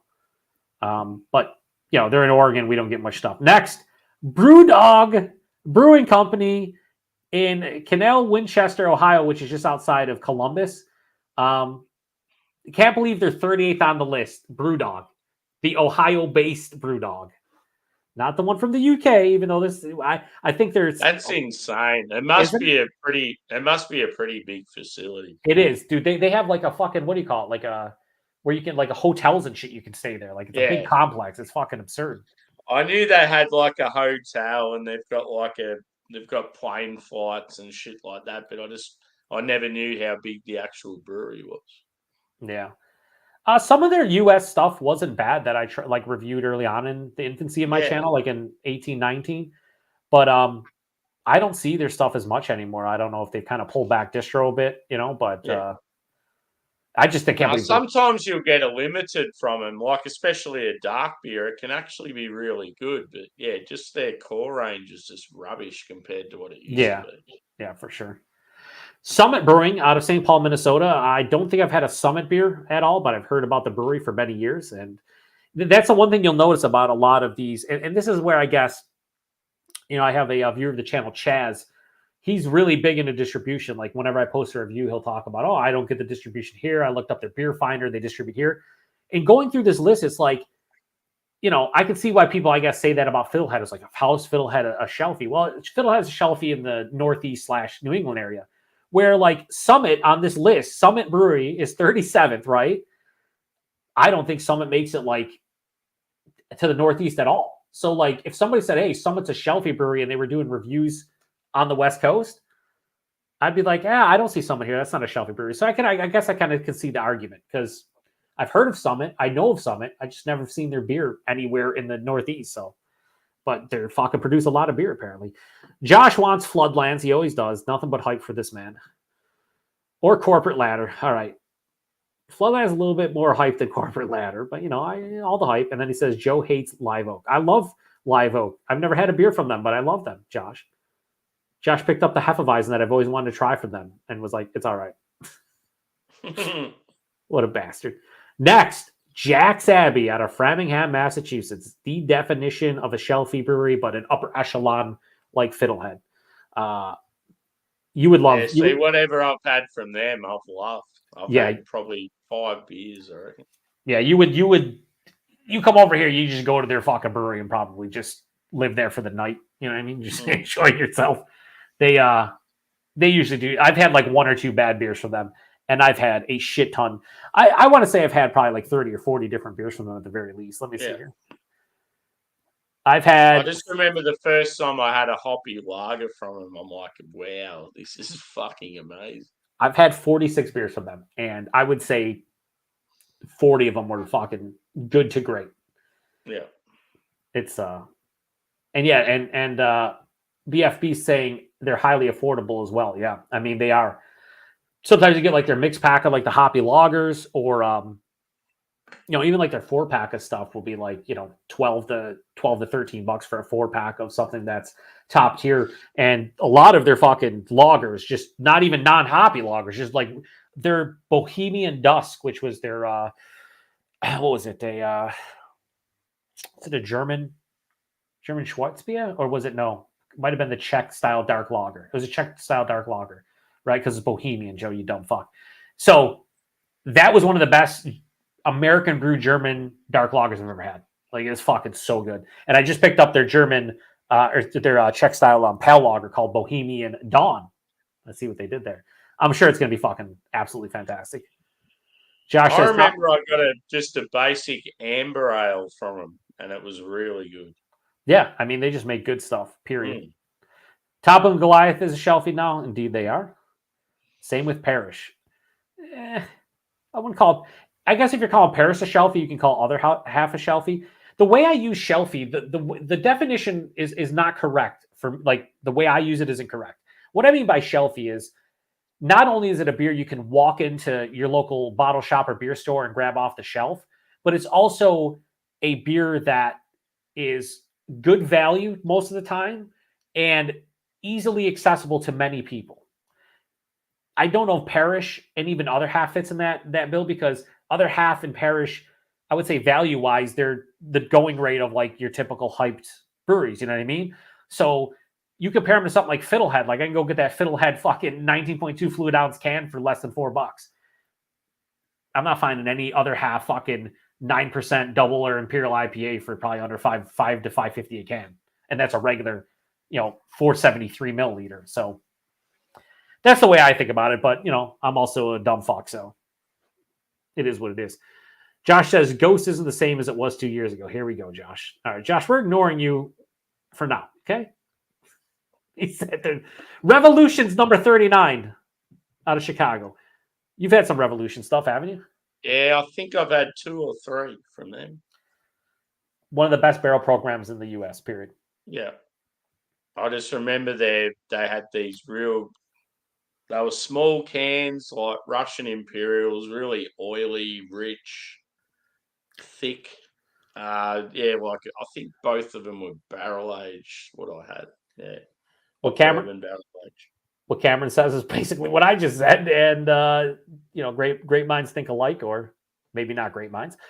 He says definitely in the top 3 for barrel programs. He had a special barrel select VSOR. I couldn't find words to do that beer justice for how amazing it was. Yeah. Their very special old series is just fucking divine. And their straight jacket barrel aged barley wine and all the variants and stuff, as long as they're not like some crazy variants, like they did like a blackberry one that was like a blackberry fucking barrel aged barley wine. It was very weird.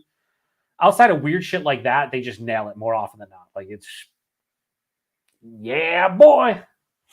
The thing that probably like made me not hype them up as much as what they were at the time, is I had them I was at going to a side project event, and I was Of course you were. Wait, Of course you were, Sam. Just walking into a side project event. No I big was deal. in the queue waiting to get in, and some guys just passing around like Revolution and other shit. Like, Yeah.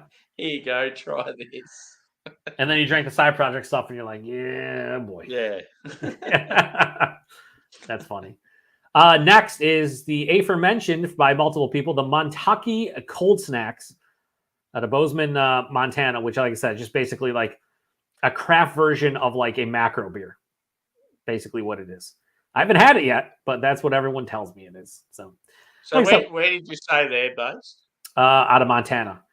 Where the Montucky comes from, like, Montana and Kentucky combined. So, yeah. But I think the people who own the brewery are actually from Wisconsin, which is kind of weird, but it is what it is. Next, St. Arnold out of Houston, Texas. My bucket list beer for pumpkin beers is their Pumpkinator, which is a big imperial pumpkin stout, and they do a barrel aged version. Yeah, I mean, I hope to try it someday. That's what I know St. Arnold for. Outside of that, I don't know much about them, but apparently they're fucking producing a lot of beer, I guess, huh? You don't see a lot of breweries from Texas on this list, do you? We had the one that was the big conglomerate with Shiner, right? So you had Shiner, which is Texas, and then you had Dallas, Texas, as far as Monster concerned. I can't think of the brewery there. And then that's it until we got down here to St. Arnold. Next, Lost Coast Brewery from Eureka, California. I used to drink some Lost Coast stuff. They had one of the first stouts I ever had was I think it's called eight ball stout from them. Had a picture of the 8 ball, and it was fine. They had a couple other beers, nothing too crazy. Cameron says, "Don't waste your time." I don't know if he's talking about Montucky Cold Snacks or not, but he probably is. But I got you for Macro Monday. Sammy knows you got to do everything for Macro Monday. Next is Sam Surly. You have anything from Surly, Minneapolis, Minnesota? No, you never had Surly. So. Really, like they're Furious or the Darkness is the other one. They were very hyped back in like the early. What are the can? What's the can artwork look like? It might sort of. They're like very the generic. Name does ring a bell. It's like they had Todd the Axeman was one, Coffee Bender. Their labels aren't like very distinctive. I don't feel like maybe. I might have a quick look on Untappd. Yeah, why don't you do that? While I go to the next brewery, but yeah, they. I want to say you've probably seen them. You probably haven't had them, but you probably know of them. Next is Rogue Ales out of Newport, Oregon. You get any Rogue out there at any point? Yeah, I've had plenty of Rogue. I've always found them to be solid but overpriced. Yeah. Yeah, I don't think I've had any Surly. Okay. The actual logo and everything doesn't look familiar. Well, they've probably just never been in Australia. But yeah, Rogue was always popular here for some reason. Well, we'd get back in the day when I first got into craft, Rogue was one of those breweries you've seen quite a bit of. They're Oregon, aren't they? Rogue, yeah, Newport, Oregon. Yeah. Yep. The next one is another conglomerate here, United States Beverage LLC, Salt Lake City and Elmsford, New York. So another Salt Lake City brewery, and I'm trying to look this up right now to see what their portfolio is. And I know the Elmsford, New York one right off the top of the bat. It was Captain Lawrence, which I really like Captain Lawrence stuff. We got Paul in here for PA Brew News, he'd be going crazy about it because he used to love Captain Lawrence, especially their Imperial IPA he loved. I'm trying to find what the Salt Lake City beer is from them. Like, don't know. I cannot find it. I don't know, but multiple Salt Lake City beers. It amazes me that there's like one Salt Lake City brewery up here, let alone a few. Maybe that's just like the headquarters and there is no actual brewery, that they have from there. I don't know. or the fact that because the state is so intense with their laws, they don't really have other breweries there, so they're able to have so much of their own stuff. So this is Uinta. The one earlier wasn't Uinta. This is Uinta, spelled Uinta. I've had a lot of beers from them in the past, and then the New York brewery is Captain Lawrence. So those are the two breweries that they own. Okay, so that makes sense. Yeah, you would. There's two Salt Lake City fucking breweries on here. That's pretty wild to me for sure. Next is Shipyard out of Portland, Maine. If someone asked me to define Shipyard, I would say Shelfie Brewery, like 100%. I don't think I've ever had like a great beer from Shipyard, but some of their stuff's been okay. They're known for like their pumpkin head ale. They do an imperialized version of that. What was the other beer that was very popular for them? Let me see if I can look it up. There was another one that people really liked. It was their monkey. Was it Monkey Fist or Monkey Fist? Let me see what this is. Monkey Fist IPA was the IPA that a lot of people liked as well. They did an export ale as well. You never really see export ales, but yeah, I don't see them around at all. Pizza Port out of Carlsbad, California. Some Pizza Port, old school West Coast IPAs, baby. Yeah, I've had a few of them. Yeah, I've had a couple as well. Is it Pizza Port that does Swami or whatever? Yeah, pretty sure. Yeah. I've probably had maybe 4 or 5 of their beers. Josh says, I think craft now is who has the biggest hype. I'm kind of getting over it. I don't have it Untapped. Slags. Yeah, I mean, obviously, I think it's been that way, Josh, for many years. It's all about the latest and greatest hype, what excites people. That's why, like, on my channel, I do the Shelfie beer reviews, and I pick up stuff that I circle back to breweries I haven't had in a long time. I don't have to drink all the hype. Drinking hype's for fun. It can be a good time. It can also be very, very, very expensive. And I like circling back to what kind of got me into craft beer to begin with. I think that's a fun thing to do. And like, I know Sammy, you're the same way. Like with Macro Monday, it's fun drinking some of those cheaper, beers from your youth, or beers that are fridge beers that you just, you buy a fucking case of it and just throw it in the beer and drink on every once in a while. Fun drinking regional macro beers like that. There's so much beer out there. It's like, I can no longer just review like a couple or drink just like a couple styles. Like, you know what I mean? I like to drink everything. So I do.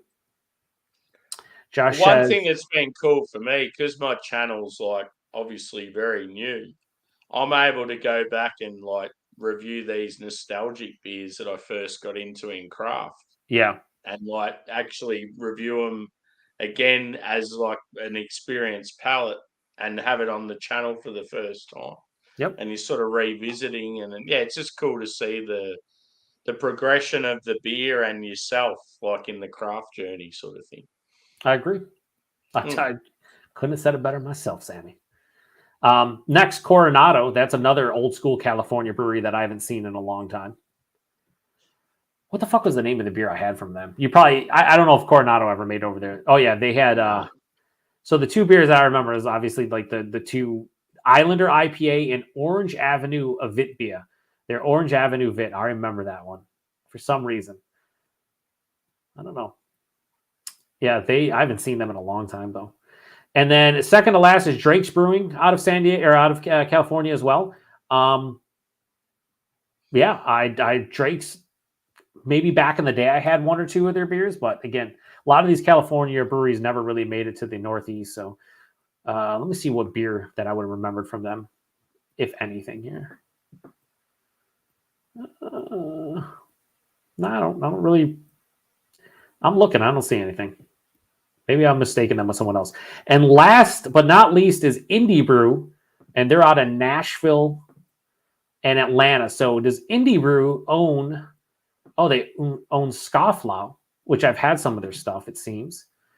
And then Scofflaw. Newman's the Scofflaw. Yeah. So, all right, is that them? And who would be in Nashville? Bearded Iris. Wow, I haven't heard about Bearded Iris in a hot minute. Oh, yeah, I've actually had a few beers from them back in the day. They were actually pretty decent. So they're the 50th. Wow, I guess you combine the two, that makes sense. But yeah, I never knew they actually did a combined into one business. Yeah. Like huh. Yeah, I remember when I first tried Humble Sea and a couple of other of those sort of types, and Mm-hmm. Bearded Iris were another one. And yeah, I remember them being pretty tasty. Yeah, bearded iris had a couple. What was the bearded? There was one bearded iris. It was like home style or something. Yeah, home style was the one that like everyone would go nuts about. It was it's all mosaic, but yeah, it's crazy. And then Josh says Zool makes good stuff. Zool to date still has. I've only had I think 2 beers from them, but their name of their beer was Adidas, like the brand name Adidas, but it was All Day I Dream About Simcoe. And it Yeah. was a Simcoe hopped fucking double IPA, and it was to date probably my favorite Simcoe hopped beer of all time. And the label's fucking gnarly and fantastic. And BFB says Zool is fire. Yeah, I wish I could get more of their stuff. I think they just did like an anniversary party recently. I saw a couple of my buddies went to it. So that is the top 50 as far as again production in the U.S. Some interesting names on here. Now, if you go down further, we won't go through all these, but top 50 overall breweries. Number 1's Anheuser-Busch. Number 2, Molson Coors. Number 3, Constellation. Number 4, Heineken. Number 5, Pabst. Number 6, Diageo. The first technical craft beer shows up at 7 with Yingling. And then number 8's my FIFCO USA, Rochester, New York. That's Jenny is number 8. But that's funny. But even if you do top overall, like Fiddlehead's still 38, Jack's Abbey's 48. So they're still in the top 50, including macro breweries of production. That's fucking gnarly, dude. All right, I'm gonna stop the screen share, and I think That was a cool little list. Yeah, it'd be cool to see that list from like other countries, like the UK or Australia or Canada. Just to see like how their production is kicking out in comparison to the US. Josh says Rhymes and Dimes is great. MF Doom. Yeah, RIP. RIP to Mr. Doom. All right, so this went longer than the other ones because Sammy and I, we like to talk about beer. It's fun. Beer centric. Usually when you come to my stream, it's always beer centric. That's what I like to keep it. That's what I like. It's fun times. I have a blast. And when no drama. And when you do it with folks you enjoy hanging out with and consider friends, makes it even better. And like I said, Sammy's relatively new to actually having a channel. So being able to, show off some of the beers that you drank over the last month, in addition to talking a little bit about, your channel, how you got started, the different breweries. The reason it went longer is because I wanted Sammy to kind of talk about each of the beers, but also mention the breweries as he went along. Because most of the people who watch my channel are from North America. There's some, in the UK and, some random spots, but a lot of people don't know about Australian craft beer. So it was cool to kind of have, break it down and let people know there is great beer halfway across the world. And I think there's a lot of countries and cities and stuff that people would be surprised at how many, like there's a lot of Asian countries that are killing it with craft beer too nowadays. And people just don't realize how big it is. But yeah, it was a lot of fun. Next month, I'll probably grab somebody else and we'll do this again. I think it's fun. Like I said, not everybody can watch all the fucking content. I mean, I don't blame you. I post a video a day. Sammy, you post a video a day. It's like, I don't expect every single person to watch every review. If you can catch one here or there, that's cool. But to do like a recap and do it live, drink a beer, hang out with friends, I think that's what it's all about. I think that's what BeerTubing is about. I mean, you've said it many times yourself, Sammy. It's like, it's all about hanging out with your friends. And it's not, I mean, the beer is fun and we all have met and have become friends because of the beer.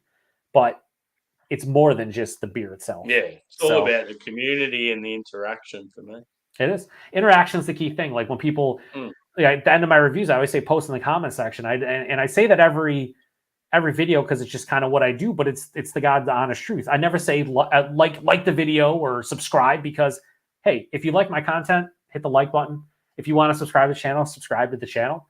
But if you do anything, post a comment. Like there's a lot of beers we review where like I know people have drank them, so I'd like to hear what you think about them and how our palates similar. Do you have a difference of opinion? Do you agree? That's the whole the vast majority of enjoyment out of having a BeerTubing channel is the interaction for me. And it'll probably when it's like a somewhat divisive beer, it's like that's when you want to know people's thoughts. That's when it's cool. I can't wait to review that Montucky cold snacks just based on like the 4 people in the comment section right now. Depending on which way I lean, if I enjoy it or I don't, I'm gonna probably have a bunch of people be like, "Oh, you're fucking idiot, it's delicious," or "Oh, you're fucking idiot, it's trash." We all have different opinions and palates and everything. It's just how the world works. So, anyway, Sam, you want to plug anything outside? You know, I mean, tell everybody where you can find your channel. Yeah, so I'm Short and Stout Beer Reviews on YouTube and Instagram. As far as what's coming up, just other live reviews. I've got some American stuff coming soon. So, oh boy, what kind of American stuff? What kind of American stuff? I've got a ticketed parish event coming up in about 10 days where it's like Louisiana barbecue with some hype parish. There's even a barrel-aged stout that's included. I'm muting you. Yeah, you're getting muted. Yeah, there may be some really good takeaway stuff. It's going to be a lot more than parish there, so look out for some American stuff on the channel. Oh, I just got this double dry hop Ghost in the Machine, guys. No big deal. I said haven't here. Oh, fucking exactly. You son of a bitch. Yeah, check out Sam. Like I said, I love learning about craft beer across the world, and since I love BeerTube, and I'm sure a lot of other people who watch my channel also watch other people's channel, go check him out. Give him some love. Subscribe if you enjoy his stuff. And like I said, he does mostly live reviews, and you can always watch him back because a lot of the times where he's reviewing, you know, being that he's, you know, I think you're like right now you're like 14 hours ahead or some shit, 15 hours ahead of me of folks in the US, well, on the East Coast. You can always watch his stuff back on, you know, replay, but he does a lot of live. All of his reviews are live. He does some streams as well. So go check him out. I highly recommend Sam's channel. And Sam is a person. I recommend him. Even if he lost half of his personality somewhere about 3 days ago. At least it's your head's a little cooler. Oh wait, it's winter time. I lost my strength. Samson lost his strength. Yeah, you did, Samson. That's for sure. Josh says he's going live. Is he only have to hype to cone? How hammered is he right now? Cone. Josh, cone hang. Only have to hype to cone hang. I don't. Are you seriously going live, Josh? I might hop over for a bit if you do, but you know, let us know, I guess, on Instagram or not. Anyway, thanks to everybody who posted a comment. I would go back and look at all the comments, but you know what? I will. No, I can't even. It doesn't even go back that far. Yeah, I guess it does. Broadford, Cameron, Blood-Faced Biatch, aka BFB, Harry from Blue Nose, who just trolled Rick, Paul Wright Lawns, Josh from Last Beer. Who else did we have in here? I remember Jimmy C was there for a while. Paul from PA. Yep. Poppy Eats, Garrett, Paul from PA Brew News, Jimmy C for sure. He was surprised that we were hanging out. Chris from Off the 10th, Timothy Dement. I think that's it. Oh, Brevis. Brevis came by and said hello as well. Forgot about Brevis. He only posted one message. Adam from Mercy Beers, who luckily did not suck you into the abyss there of getting loaded before this show.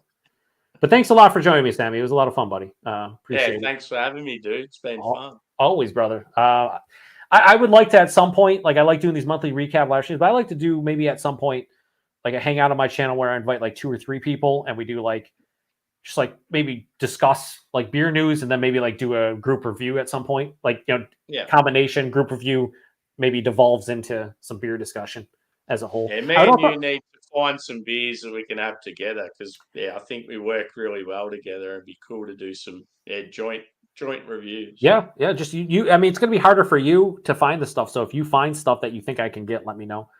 Whether it's on your channel or mine, or we stream to both of our channels at the same time, that's fine. We also have to do the 3 Fontaine.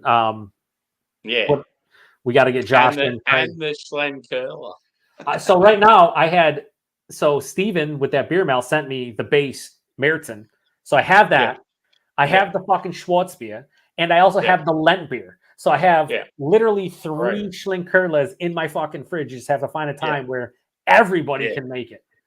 I mean, I would not even be opposed to because I'm probably only gonna drink like 1 or 2 when we do it because I couldn't drink. I obviously can't drink as much. I probably do 2 of them, but I would probably do it on if we could make it on a Saturday like this where I do my live show after it with somebody. You know, like I do. Yeah, like well, I could do it that's beforehand. really what I thought of tonight, but I thought, oh no, maybe you can't sort of do that.